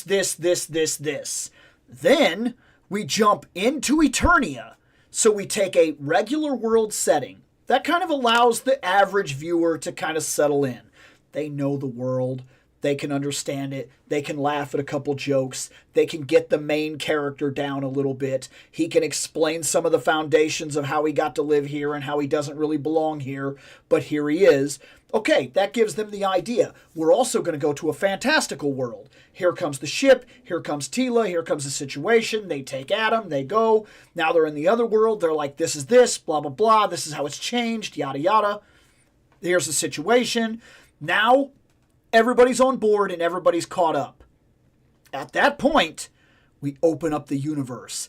And it is Lord of the Rings meets Conan the Barbarian meets Star Wars, meets MCU. This is going to be fun. It looks like it's going to be fun. And if they get this right, if they do it right, they change just enough to get the average viewer on board, and then they open up the doors, man. And they say, now, this is how crazy it can get. And at that point, we are off to the races. And it looks like we've got jet battles. It looks like we've got land battles. It looks like we have barbarian fights. It looks like we have all different kinds of warriors, all different kinds of fun, all different kinds of humor, because we're going to be dealing with very serious situations, while at the same time, back up camera. Hey, we're not talking that close right now. While at the same time, we open up the possibilities. We're going to have all these jokes and all this serious stuff and all this action. And dude, I'm very excited. That trailer looks good to me. And then I saw some people complain about something that's really stupid. And my response to that is, don't watch it. I don't want you to give them your money. That's all I can say. If you can't get past it, eat shit. That's there. I'm sorry. It's not that big of a deal to me. Let's see.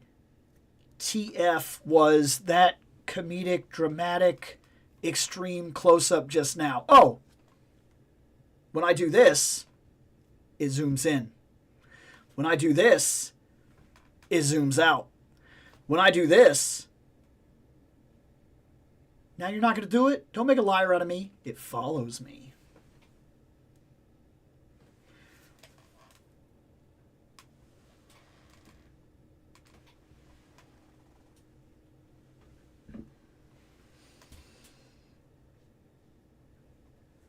Back up. Back up. Go stationary. Hey, camera, listen to me. We're going to do this now. This hand then. Now I can't get it not to do it. Now all of a sudden I can't. Look, camera. Thank you. Thank you. I appreciate it. Don't do that to me. This is an AI type camera. It has like these little gesture things. And I'm trying to get the hang of either not throwing that gesture up. And if I can't get the hang of it after a month or two or doing so many videos, then I will go in and just tell it never to follow my hand gestures anyway. But I like having the ability to do the close-ups and whatnot for very specific circumstances, like if I wanted to zoom in and really show a certain detail or whatever. Real-time editing magic. My first exposure to Abomination was the movie 2. After that, I ended up reading and learning more about the character going forward. I did not. So I'm still only movie knowledge, really. Honestly, I only knew Abomination from the Superhero Squad Chibi Avengers cartoon. I don't even know what that is. Completely forgot he was in OG Hulk movie because nobody talks about that movie. Bill talks about that movie. Bill likes that movie. When people talk about Hulk, it's always either go to sleep from Ultron, puny god, or smart Hulk with glasses. I guess that's fair, because the MCU pretty much determines what everybody kind of talks about, so I guess that works, yeah. Actually, let me take that back. I knew about Abomination way before the movie. There was a Hulk Classics Toy Wave by Toy Biz back in the day, and he was one of the figures. Okay, so you knew him through action figures. I did not. I was kind of thinking there for a second whether or not I knew that what you were talking about, but I don't think I had any of those toys. Also, that first Hulk movie was barely advertised where I lived. You didn't miss out on nothing. That first Hulk movie is bad. It's mainly the leader for me, but Abomination was also what comes to mind as Hulk bad guys. That, and I watched the Hulk animated series back in the day. I definitely want to pick up the Abomination when I have some freed up cash. Not in a hurry to get him, but there's some other stuff that has main priority over this guy. I understand that. The way that I got him was I had made an order for a Valentine's Day gift, and I had to go to a store to pick it up. Because my wife has this app that tells her when something is coming to the house, and she would have known that a package was here, so I couldn't get it that way. But I had a day off, and I was like, she's not going to know about this. So I ordered something, and I had it shipped to a store. And then, when it was shipped to the store, I made a pickup date for the day that I was going to have off, and I went to the store. Just so happens, while I was at that store picking up that thing for her, I saw Abomination. And I was like, should I? He's still going to be around. And then I got on Big Bad and looked and saw that like he was still under pre-order status. And I was like, oh, wow. That's why people are already doing reviews on it. But you could still like pre-order him. And here he is sitting on the shelf right now. Screw it. And I bought him. So that was the way I ended up with him. He'd been riding a horse or something. Probably couldn't fit him in the stand-up in the box. Got to save money on that package space. Absolutely. Can't just be using all your money for stupid packaging. That other head is from the Immortal Hulk. It's when they take Abomination's body and turn it into a suit. So they use Rick Jones' deceased body in the... Oh, wow. That's wild. Hey, what's going on? It worked for the Dolph. Do you think Orko will be in it? Yes. In fact, I would be surprised if he wasn't. Like, I would be honestly surprised, because I think they're keeping him a bit hush-hush. But I don't see why you would do it without him. Like, we are at a point where we've done enough goofy stuff, you know what I mean? That the general audience will not be turned off by goofy stuff.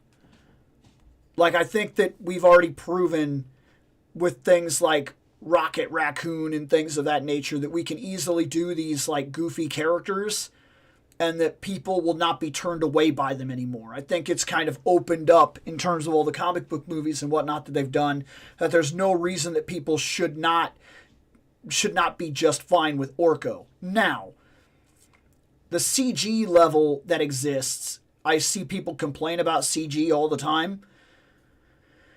And like some CG where I look at it and I go, okay, I can tell it's CG, but I can tell exactly what it's supposed to be as well. It looks fine to me. Other people are like, oh, this is absolutely trash, blah, blah, blah. And like then you get like a million reviews about people talking about how it's some of the worst CG they've ever seen in their entire life. They must not have grown up with Power Ranger movies. That's all I'm going to say. But like, I wonder if that's part of the reason they didn't show him in the first trailer. I feel like they held certain things back in this first trailer to gauge response, or maybe some things aren't 100% yet. It does make me wonder, because they did not show Orko, and I would be shocked if he's not in it, and they didn't let Skeletor speak even one single line. Why?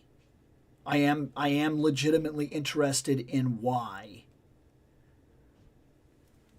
We'll see. Is it the he-him thing because it's a meh joke, still not a deal breaker? I don't even think it's a joke. Guys, look. You want to talk about pronouns? His name is He-Man.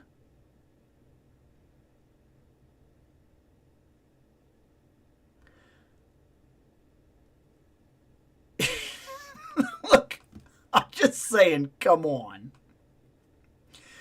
Yes, his little sign on his desk says he, him. And every single person that's bitching about it, every single one of you, if you really can't get past the desk plaque, the movie's not for you, move on. And honestly, I don't want you as part of this fandom anyway, so bye. Enjoy life. If being that angry is what you need to enjoy what you've got, go be angry. I'm going to enjoy this He-Man movie. All he, him of it. There's two things those people have been complaining about for the Motu movie, but I won't get into it. We know what they are. Leave it at that. AI camera, I knew that was long-haired Bill. Dude, I haven't been long-haired Bill in so long. You know, I still have that. I still have that costume. I really do. Wow, Star Trek 1? Holy crap, what? Okay. I am legitimately shocked.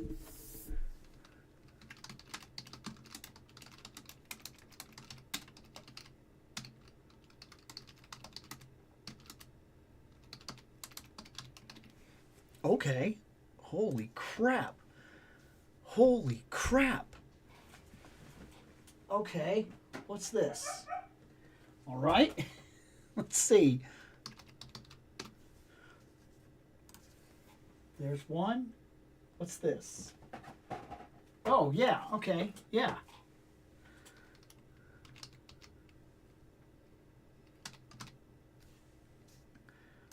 That's two of them. What's this? What's this guy in the middle here? Oh, really? Okay, cool. Then I gotta look up. I gotta find one more. Oh! Oh, yes, absolutely.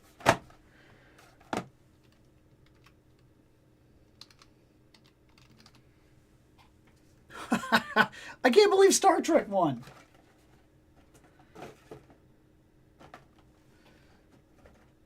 Up, fell down, up. There we go. Fixed. Okay, let's see. I'm not angry, Bill, but I'm still looking forward to it. Hell yeah. Let's see. Hell yeah. Let's see. I think people just want to whine about anything these days. If they aren't angry, then they're nitpicking about something to be angry about. Been on a Star Trek kick lately. Currently doing a complete watch through in chronological order. Fantastic news.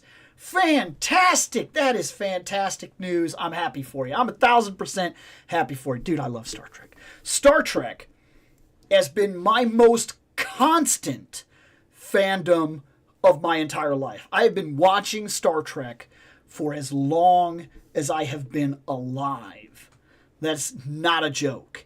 It is the most consistent thing that I have watched my entire freaking life. I can tell you right now, I watch at least one series all the way through every year. This year, it's the original series. Last year, it was Enterprise. And I may go the extra mile this time. I've really been on a kick to go back through the Next Generation. I have no idea why. And it happened like right around towards the end of season 1 of the original series. So now I'm currently finishing off the original series. And then I'm watching the new Star Trek. I'm only like one episode in yet, so give me time. Excuse me. And then I plan to go back and kind of watch the Next Generation. I love Star Trek. I'm so in. There's not a thing I don't like, Star Trek wise. Like, I'm not saying they're all up to par. I'm not saying they're all perfect, but there's not one of them that I dislike. Not one of them, and that is miraculous. I even like all the movies people don't like. Yes, I like Star Trek V, and I don't give a crap who doesn't. Yes, I like Star Trek 1. I like the director's cut, to be fair. I'm going to preface that a little bit, but I like Star Trek the motion picture, the director's cut. I like it a lot. I like The Wrath of Khan. I actually like the director's cut more of The Wrath of Khan.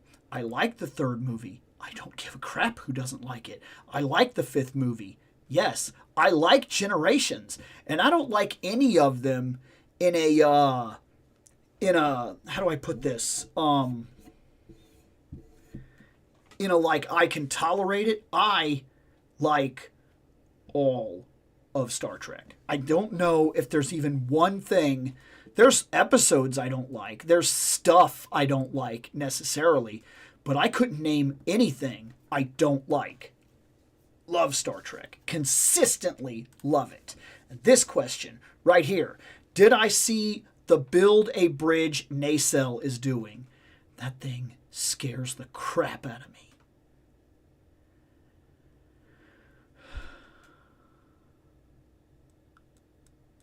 How much is that thing going to cost? How tough will it be to get? You get my question? Like, am I going to get one part with each character of the original crew until I build the bridge? Is that the battle plan? If that's the battle plan, I'll buy the whole damn thing. I won't love what it will do to me, but I will buy the crap out of it. Where will I put it?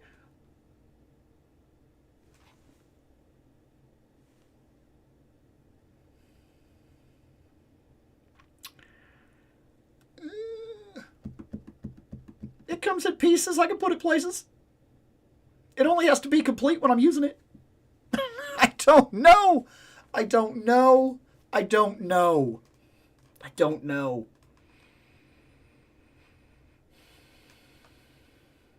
I have wanted a Star Trek bridge. A bridge for as long as I have. I can't even answer that question. Like, I used to play with the original Enterprise. The original Enterprise. My dad had a model of it, and I used to fly it around his apartment all day and night. I was like 3. I used to have my own adventures with these figures. I talked about that on that episode where I unboxed those, in which the chapter is up right now if you want to see it. I talked about how much I played with those toys. They were my favorite toys. Favorite toys. Cannot be understated. I played with them all the time. That thing there was as close to having a bridge as I ever got. I used to have to make bridges, and I got real good at it too. I had a table, and I've already told this, but I'm going to tell it again. I had a table, and it used to be one of those glass tables that was broken into like 4 sections, and I used to make that little part there be like the hallways, and then I would build each section into something. I'd put 2 chairs down at the bottom on the lower left corner of the table. From where I was sitting was the lower left corner of the table or whatever. Left corner? I apologize. But yeah, and then I used to put them down there, and I would take, and I'd put the shuttlecraft down there. And that was like my shuttle bay, and I used to make my own stuff. I used to save little pieces, like my dad would get pizza from like a Pizza Hut or whatever, and it'd have that little thing, that little 3-peg thing. I would keep those and make chairs out of them with cardboard. I would take like glue and I'd glue it onto the cardboard, and I'd make little chairs and everything, and I built my own bridge. I didn't know what else to do. I was a kid. I was playing Star Trek. I had these toys. That bridge right there was the closest thing I ever had to a bridge playset. I made them. I did it all the time. All the time. And I had adventure after adventure after adventure after adventure. Star Trek was such a big deal. And now Nacelle comes out with a line of figures, and I say to myself, all right, look, back up camera. We're not doing that right now. We're not doing that right now. I know this is serious, but we don't need a full zoom right now. I said, look,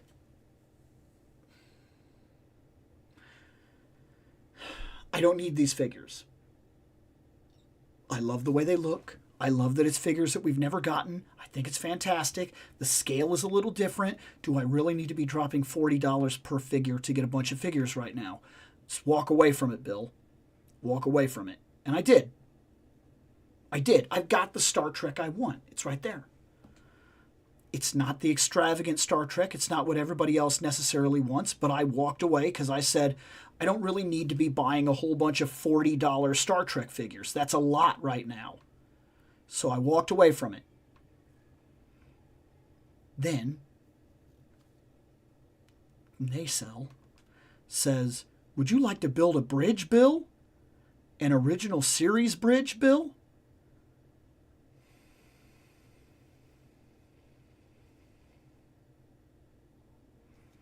What are you doing to me, Nacelle? What are you doing? Why are you doing that to Bill? Bill already has the Star Trek that he needed. It's right there. It's the entire original crew right there. All of it. Plus extra. I was happy. I was done. There's no reason to worry about anything else. Pick up random things here and there at toy shows. We're done. Original bridge? And here's the kicker. If I wanted to get the original bridge, it wouldn't be at that scale. Because the new figures are bigger than that. And I think it's being built to their scale. So now Nacelle has put me in a really, really, really tough spot. I don't know too much about this yet. The bridge, like they haven't released enough details for me to know exactly what this is going to be or how it's going to work. But you talk about a dream fulfilled years later. I am not exaggerating when I told you I used to play with that original Enterprise when I was 3 years old. I remember 4 things from that apartment. Back up, camera. 4 things. That's it. I remember that I lived very close to a hot dog stand that had a clown. I would look out the window and like see him, and he'd be walking around down there, like at the hot dog stand. And I remember thinking even then that was like weird and creepy. I'm not like afraid of clowns. That doesn't bother me, but there's something very weird about like this clown walking around while I'm trying to eat hot dogs. I didn't like that. The second thing that I remember about that apartment was the carpet. I have no idea why, but it's like ingrained in my memory. I remember the carpet.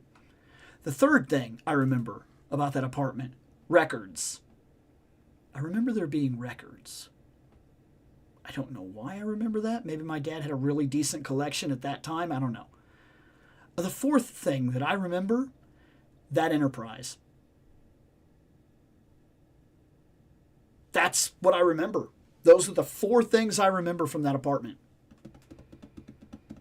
I've wanted a bridge for so many years. Now here's my opportunity. And it looks good. And from judging the quality of the stuff that I've seen so far from Nacelle, it was really, really, really hard to walk away from those figures. I'm not kidding. It was very difficult. I kept saying to myself, oh, these could be like dream figures. But then I kept saying, could be, but I really don't want to get stuck in a FOMO. I've got what I wanted. I've literally chased that down for over a decade. I have it. I'm happy. And I am. That's not an exaggeration. I'm thrilled. I got what I wanted.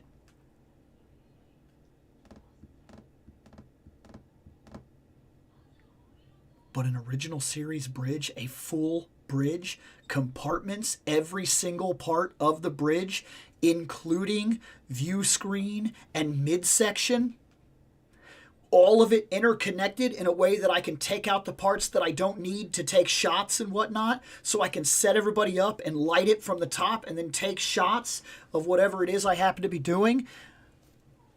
Oh, you're killing me, Nacelle. This is a problem. This is the biggest FOMO hit that I have had in like a decade. I did a lot of work on myself to walk away from video games to annihilate my FOMO. That's the reason everything that I get in here is cherry-picked. It's the reason why I don't buy like all Marvel Legends and I don't buy everything Masterverse and I'm not that person. I buy what I want and that's all I want. I cherry pick the crap out of every single line. I do not complete anything. But come here, camera. This, I might need this. Back up, camera. Oh, yeah, that Nacelle thing, that is super dangerous. I'm actually looking forward to the Highlander remake. I barely remember those movies. Like, I really do. I know I've seen them, but, like, I barely remember them. I need to. I need to go back and see them again to see if I like them. Because I probably do. I probably like them a lot. I think I've seen them as a kid, and I don't know if I've ever rewatched them. I'm mid DS9. As in, mid, you don't really necessarily love it, but you don't necessarily hate it. Or are you mid, like in the middle of watching DS9? As a Highlander fan, I'm interested in the Highlander remake. I think it fits Henry well, but it'll also be tough topping Clancy Brown as the Kurgan. Batista has some shoes to fill. I don't know enough about these movies to even know what it is that you are discussing. Which tells me that I definitely haven't seen it since I was a kid. Because, yeah, I hope it's priced decent. It's a yearly release. One a month, they said. That's not terrible. But it's also frightening. Like, think about if you get like 6 parts of it. And then you're late. You're like 10 minutes late to the thing because you had to be at work or whatever, and they did the release, and you're 10 minutes late to Big Bad, and you don't get the view screen or the captain's chair, or that's terrifying. Once you dive in, you are in. And if you are not in, you got to dedicate. You can't miss a thing. That is horrifying. And it's horrifying because of the way that toys have been handled lately. If this is a made to order and I can buy it one and I can guarantee it or whatever, it has like a full, like that's a different thing. But oh my God, that is soul freezing. Because you're not talking about like, oh, I missed out on Juggernaut. You're talking about like, I missed out on stage 3 left of the entire frickin' bridge. I don't have Spock's eye thing. Horrifying. I so hope so. Terrifying. But I definitely want it. I want it, and that scares the crap out of me. I may cut back on some other stuff to get this.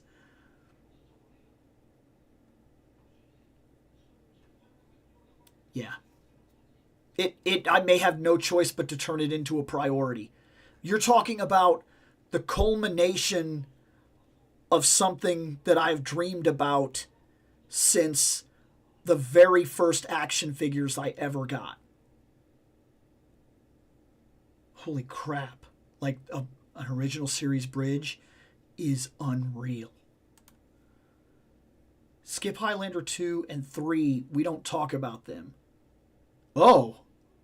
So we watch one and then we watch the others? I didn't know that. But like I said, it's been years since I've seen Highlander, so I guess I wouldn't know. It's been a very long time since I've seen those movies. I'm positive I was a kid, and I'm also positive I've seen them on television. I'm in the middle of DS9 on the watch through. Awesome. You know, that was the one that for years I kept saying, which DS9? DS9 sucks. They're just in a space station. I was wrong. It took years for me to grow up and finally watch it. I was wrong. DS9 is good. Give it the first season to start. And I know how that sounds. Hey, just watch like 30 episodes and it gets better. That's not what I said. I said give it the first season to start. Let it build into those first 10 episodes and let it start becoming what it's becoming, and take it to heart what it is. Star Trek is the wagon train to the stars. DS9 is the town. It's no more complicated than it is that. It's the town. It's the hub. It's where people come to. It's not the wagon train that's going out to the new frontier. And it's brilliant, especially once it gets into the war and we start seeing some of the ugliness. DS9 is a beautiful show. It just, you gotta give it at least that first season to readjust your mindset to what it is you're looking at. And then it works perfectly. DS9 is super good. I felt that way about Enterprise, but I really liked it. I also love Enterprise too. Yes. And Enterprise was kind of one of those things that, like, the first couple episodes, I remembered fighting with myself about whether or not, like, is this good? Like, I'm kind of having a little bit of trouble with this. And it didn't take me long. By about episode 6 or 7, I was sold. I was in. But I remember watching it when it was first coming out on television, and I was watching it, and it kind of felt different. It felt more now, and something didn't feel future enough quite yet. But then it started to come around to what I was doing, like what it was, and that the ship was kind of a submarine, and we were just and then it just took off for me.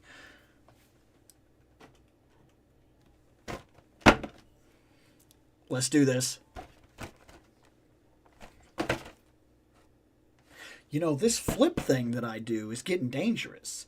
Because I'm sitting close now, right? Because I'm sitting a little closer to the camera than I used to, and now I flip this thing, and I have either brushed my nose or almost hit my face multiple times. I'm going to have to rethink the flip at some point. But look, Q.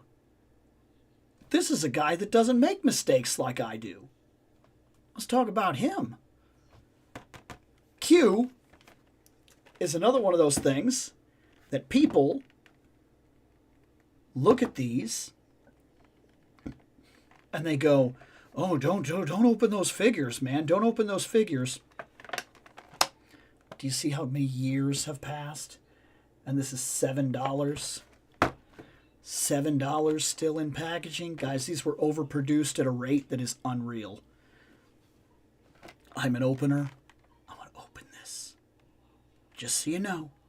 Just so you know, in case you're one of those people that's freaking out about a figure this old that still only costs $7 in packaging, don't worry about it. Whether open or in this package, I didn't lose anything really. I'm going to get the tactile experience. I'm going to touch Q. Okay, just so you know. Just so you know. Holy crap with the cross-sell, okay? This was a toy line, man. Like, they were producing these things at a rate that is unreal to me. I mean, look at that. Look at that cross-sell. Unreal. I love that he comes with a little Enterprise. That is really cool. He comes with a dilithium crystal. He comes with an Enterprise. He comes with a miniature Earth. And then he comes with this scepter. Which is kind of wild that he comes with the scepter, because realistically this Q is never seen with the scepter, so I'm a little confused as to why you would give that to him.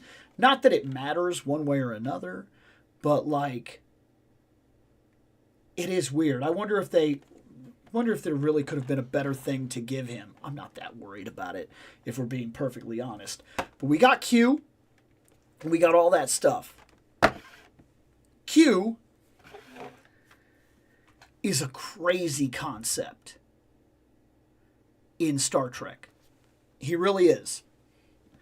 He is the closest thing that we have ever done in terms of Star Trek to encountering what could be called a god.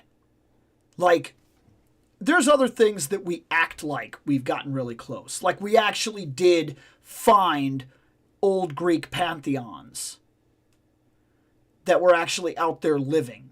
Who mourns for is it Ardenai? That's fine, but he didn't really impress me that much. He shocked Scotty, shocked the ship a couple times. I have a feeling that when we finally decided to flex our muscle on the original series, we shut that guy down in an instant. We were like, hey, that is what gives him his power. And we were just like, shoot phasers. Stop it. And then he's like, oh my God. Like, he lost all of his power. Like, and we even look at things like Trelane. Trelane is infinitely more powerful than us. But I don't think he's Q level. I really do not. I didn't see any evidence in that original series to make me believe that he might have been the closest at the time that we knew of, but he wasn't Q either. Q is crazy. They're a race of creatures, beings, that are not tied to time. Like, that's another thing that I don't think even gets really mentioned. He just moves around time willy-nilly. He's literally in the future, and then he goes there and he talks to Picard, and he just takes him all the way back to like prior moments in his life, or literally takes him back to the very beginning of our life form. He goes back to Earth at the very beginning and shows him that goo on the ground. That is the very beginning of what you would later refer to as life. This insignificant little thing right here. This is you. That's you. Like, and he can go to the past, he can go to the future, it seems. And it doesn't seem like he can interact with either one and change it to his whim at any time, or even allow other people to change it. He doesn't seem to be affected by anything except for other Q. We can't honestly reason with him. I mean, not realistically. Sure, he listens to us, but not necessarily either. Only after he kind of gets what he wants, or we do what he wants, does he ever really let us kind of have a moment. Like, we don't necessarily ever beat him. We have to play his game, and then he'll go away. There's not many enemies, I'm just going to label it as enemies, in Star Trek that have that. We'll outwit beings that are far superior to us. Sometimes in ways that don't even make sense. And we will reason with creatures that are far beyond our understanding. Like creatures that trap us in vortex, like weird sub-dimensions, and then want to experiment and see, this concept of death is interesting. I'm going to need to see every form of it. And then start it should only take about 70% of your crew. Don't even worry about it. You can leave after we're done. But I really got to see this death thing. And then we're like, we'll just blow ourselves up. We're not going to play this game with you. This is completely inappropriate. And then the giant face in the sky is like, you really just going to blow yourself up? Because I was going to let a third of you go or whatever. Nah, we're just going to not play this game. We're just going to go ahead and die on our own terms because these are the people that we've chosen to be, and we definitely didn't choose to be these guinea pig things. And we reason with creatures that are so far above us, but not him. That doesn't really happen.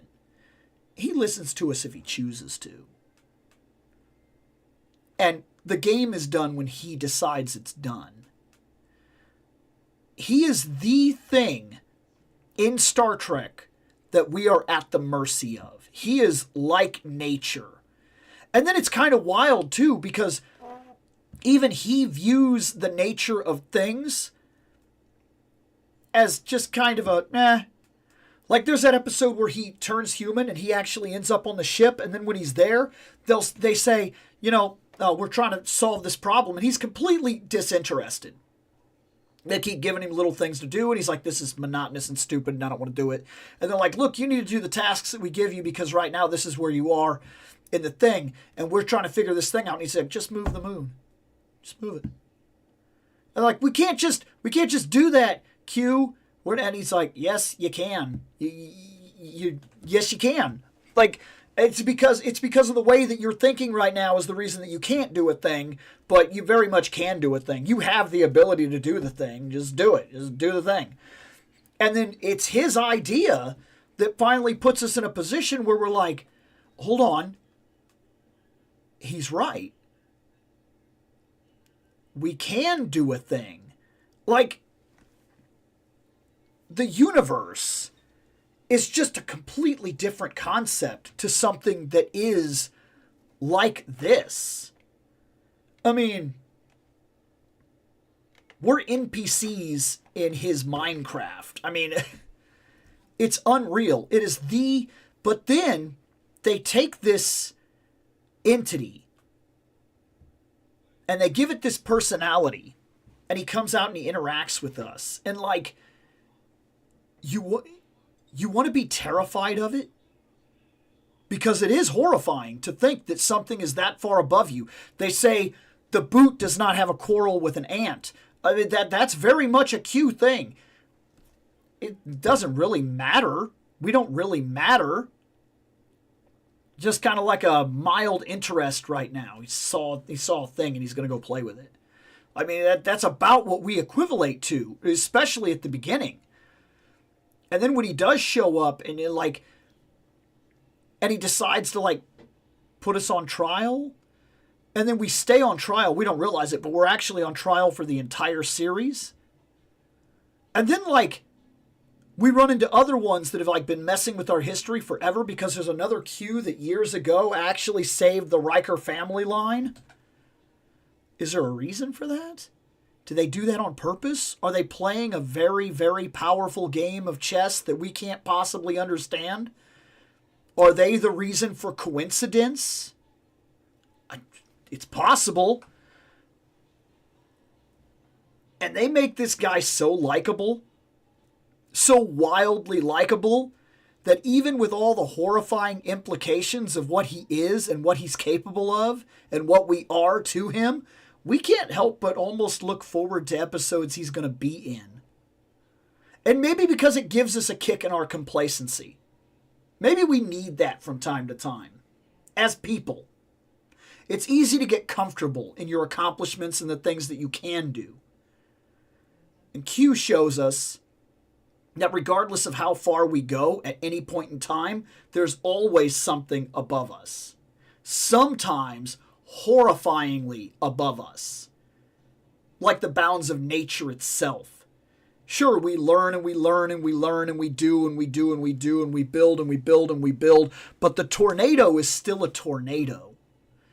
Like, it's a little terrifying to put it all into perspective sometimes. We are not, how do I put this? We are not the masters of our destiny that we believe ourselves to be. We are always one step away from the chaos of the universe creeping in on us. There's something scary about that. I get it. And Q kind of embodies that. That's interesting. That's massively interesting. I've always said Star Trek, to me, when it is at its best, every episode, technically speaking, every episode is a morality play where we ask a difficult question. And not necessarily that we answer it, that we ask it. And for having asked it, we may just be a little bit better selves than we were before asking it. Because asking ourselves the tough questions is what forces us to move forward. It's what forces us to challenge ourselves and be better. It's interesting. It's boundlessly interesting. I don't think that there's really an episode that exists that you can't learn something from. Even sometimes if you don't even realize it. Star Trek, man.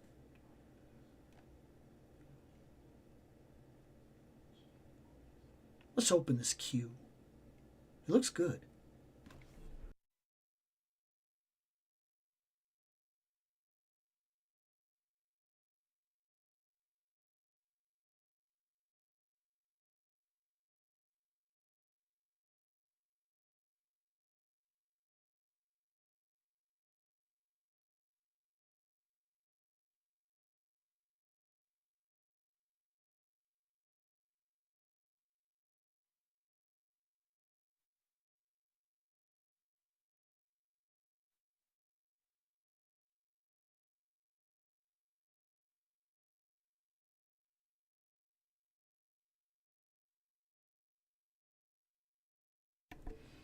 All right, with our Q, we get a Q-Pog. And that's what it is. They call it a space cap, but like, it's a Pog. Like, I had Pogs. In fact, I had Star Trek Pogs because I had a lot of these characters, and they came with these cards, and the cards had these little caps, and you would punch them out, and you'd have Pogs. Look, I grew up with Pogs, okay? I'm 42. I can remember Pogs, all right? That's a Pog. It's been a long time since I got a Pog, but I just got a new one, I guess, and so time to break out the slammer. He has a little Earth. I'm trying to figure out. Oh, this is a terrible Earth. Like, it's really bad. I'm trying to look at it. It says it's an Earth, but like, this feels like there's holes in it. Like, look. like there's little holes in it, and I'm trying to kind of get a base for like how it's Earth. Like, oh wait, no, like I would say it's a planet. I'm having real trouble locking down. I mean, I guess that I recognize some of this, but it's sure not perfectly round. And something about that bothers me. This is weird. But he came with it, and I guess that's fantastic for him.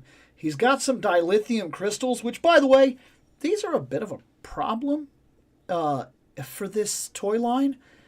A problem that's not necessarily a huge problem, but one that does exist. Sometimes these are red, sometimes they're blue, sometimes they're green, sometimes they're black. The toy line for this line of figures had a real habit of just putting out random things. Okay, all this guy's stuff is going to be blue. All this guy's stuff is going to be green. All this guy's stuff is going to be gold. And because they did that, you got a lot of stuff that was like weird colors. Like you get a bunch of orange tools and whatnot. Here's his scepter, which is fine. Look, it's fine. And this is not the greatest enterprise of my life. It's fine. It'll do the trick, but it's not mind-blowing by any means. It works. It works. It's fine. It's fun. And one could argue that if you did this right, you could put this like in back displays. And maybe if I went and got, see, like this nacell's kind of hanging down. I have to fix that a little bit. But I wonder if I could get that like gold spray paint and like give it a good over. If I could make one of those little displays with like the gold ships that are sitting in the background or whatnot for like something that I make. I bet you I could do that, and I bet you it wouldn't be that hard. And if it doesn't work, it's not really that big of a deal, because if this doesn't survive, then I guess like one less thing, but like I have plenty of other stuff to try with. Otherwise, you're looking at all the regular movement that we get from any one of these Playmates figures from the time. It's not too crazy. This was the articulation that we had. It's the articulation I grew up with. And you'll notice that whenever I get one of these, I just immediately crack them out with no problem. And I'm like, okay, there, he works. I'm not worried about breaking these, I've noticed. And that's not to say like, oh man, toys have gotten so bad, blah, blah, blah. That's not the argument I'm making. I'm saying that these toys years ago were not made to be collected. They were made to be played with. So they were made with a level of like endurance testing that isn't really the same idea today. Today they're made to be collected. They're made to be posed. And very much, whether they like to say it or not, things like Marvel Legends are directly aimed at adult collectors. I don't care. They are.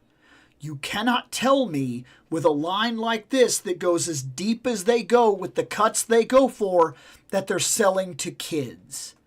No way. No way. I'm not saying kids aren't part of that market. But you cannot convince me that a line like Marvel Legends releases a Captain America from the Ultimate Universe a couple of years ago. Who's that aimed at? Who was growing up in 2000?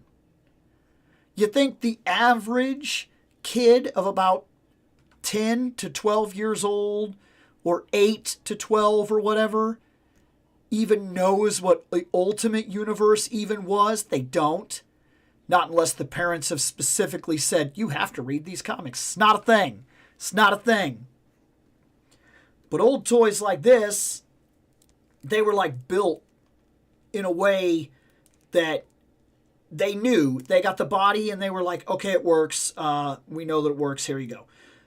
And you pretty much expected that every one of them, they'd be fine. Very, very seldom, not that we didn't break a lot of toys, but very seldom do I worry that I'm going to open one of these, turn the arm, and then it's going to pop off or break immediately. I'm not worried about that with these. But I will admit that sometimes, like earlier in this episode, I opened Abomination.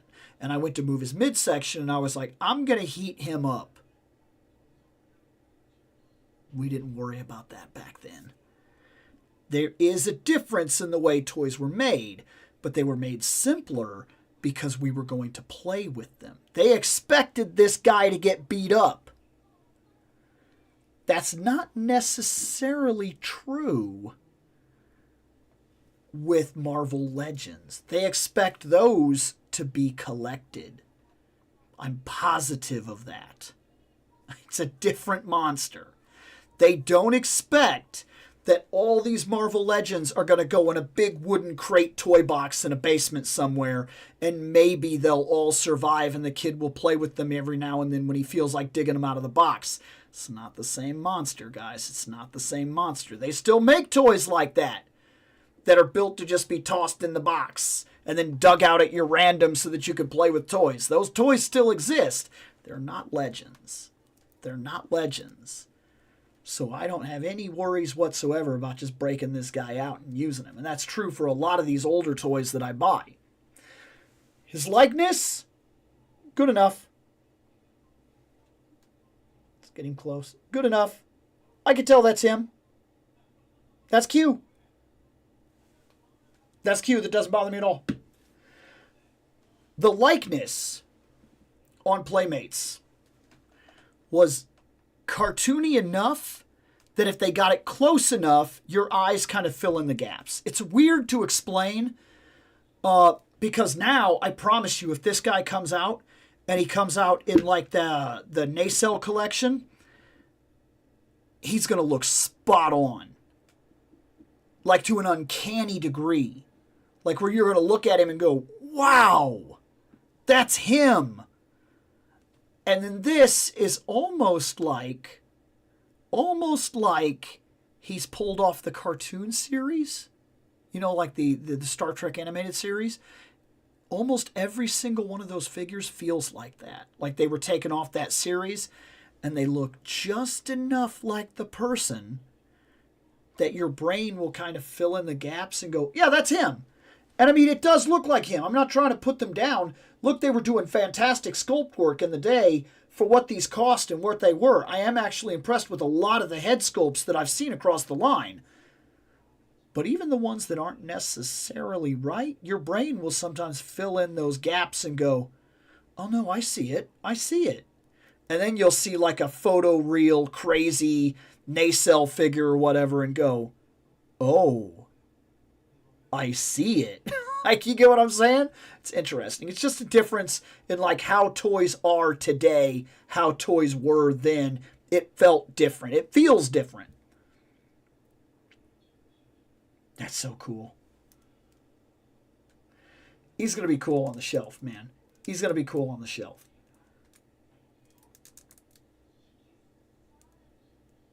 I wonder if I went through, I wonder if I could actually tag down how many, like how often a hand is like this, or like straight open, or whatever. How many variations were being used?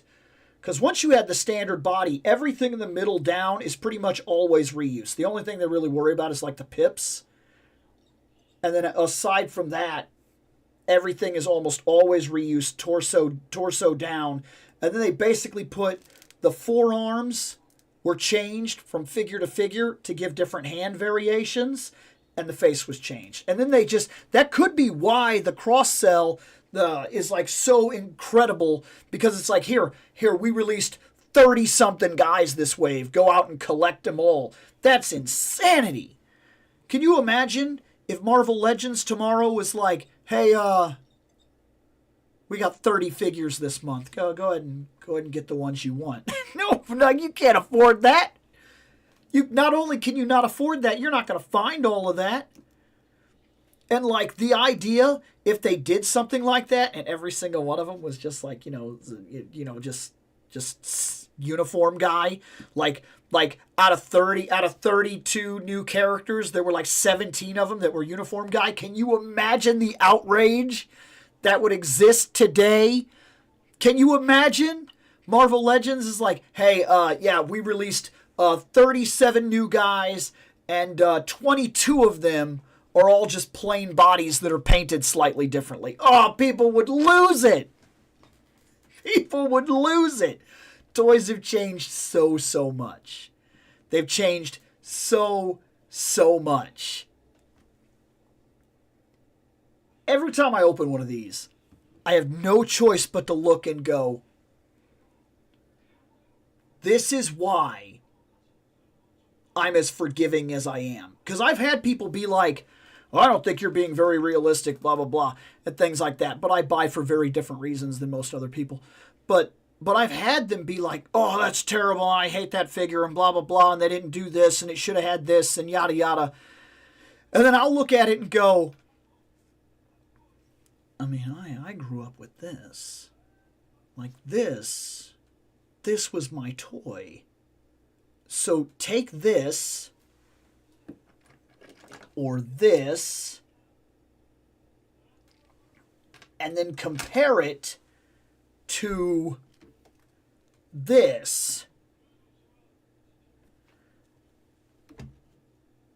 It's a big difference. When I open figures, I feel the difference all the time. And I think that's why most of this hobby, and that's very blatantly what it is for me, a hobby, I'm very forgiving about it, and I'm just enjoying it. I'm not lost in it the way other people sometimes get, where they're like, they need it to be this like top level, I'm completely jaded, it should be like this, and it should be perfect every release. I don't need that. Sure, I want certain things to be better. And every now and then I do kind of fall into we just released the exact same guy. Do I even need that? But then I just pass on that guy, so it really doesn't bother me. And then I don't really have an opinion about it because, like, I don't own it, I guess. I don't know. Every time I open an old figure, I think about how far we've come. Maybe that's something to think about. I'm serious. Maybe that's something to think about. Maybe, as collectors, every now and then, it would do us some good to go to a toy show and buy something, maybe not even something you grew up with, but something that's a toy from the era in which you did grow up. Maybe it's not a terrible idea to buy a couple of them and kind of reset that expectation every now and then. Buy them and see what they were. Be realistic about where we are and where we were and what we're getting and what we have to look forward to, and appreciate this hobby just a little bit more every year. I've said it many times, and I will repeat it again. We are in an absolute golden age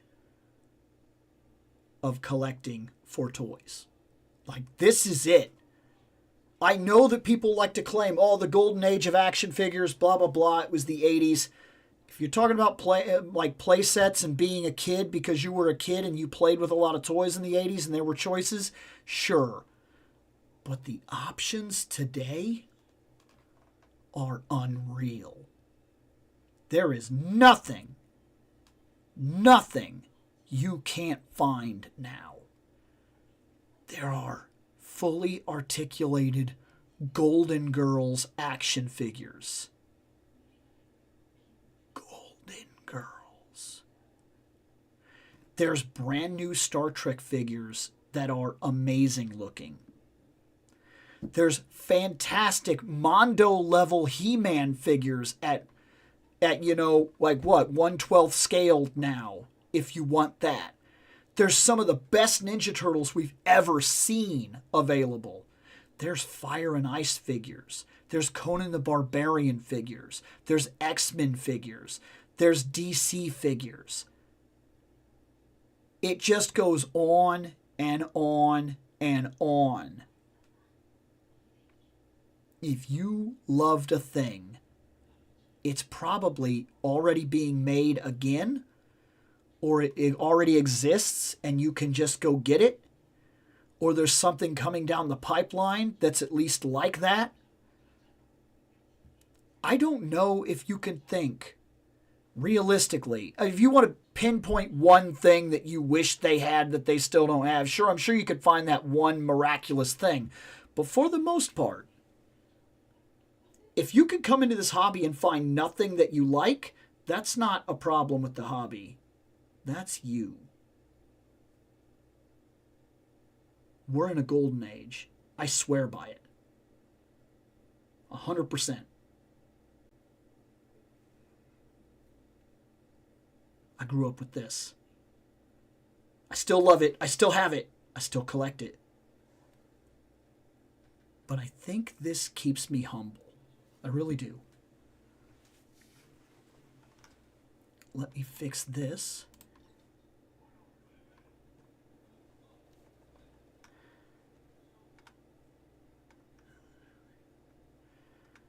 Okay.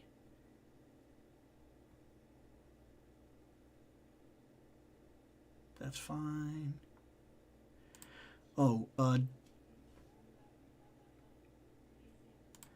had never actually finished it until this watch through. Wow. AMSR, Bill. I'm going to touch Q. Me. What? I did touch Q. I did. I'm going to touch Q.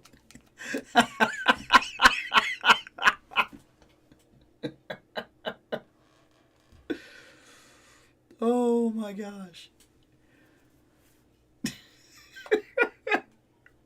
I did say that. I did 100% said it. Guys, it's about 9 o'clock. Thanks for hanging out with me. And I will, of course, be back next Monday to open more toys and talk about more stuff. And we'll see. I actually think that I might film 1 or 2 things tomorrow because I think I'll have the time to do so. And usually if I have one of these days off, I usually do something with it. It usually does come down to just working more on the show because this is kind of what I do. I've said it before. I'm kind of a workhorse. Like, I have this really bad habit of being like, I'd like to play some video games. And then I come upstairs and I sit down and I'm like, oh, there are a couple things I need to work on. And of course, tomorrow's going to be the Marvel Legends stream or whatever. So, like, I do need to watch that. And I imagine that after I watch that, I'm going to have some interesting things to talk about because I'll probably be like, oh my God, I want this. Oh, I could live without this. So I don't know. We'll see. Thanks for hanging out with me. As usual, I will be back Monday. I really appreciate it. And catch you guys later. And we'll talk more toys.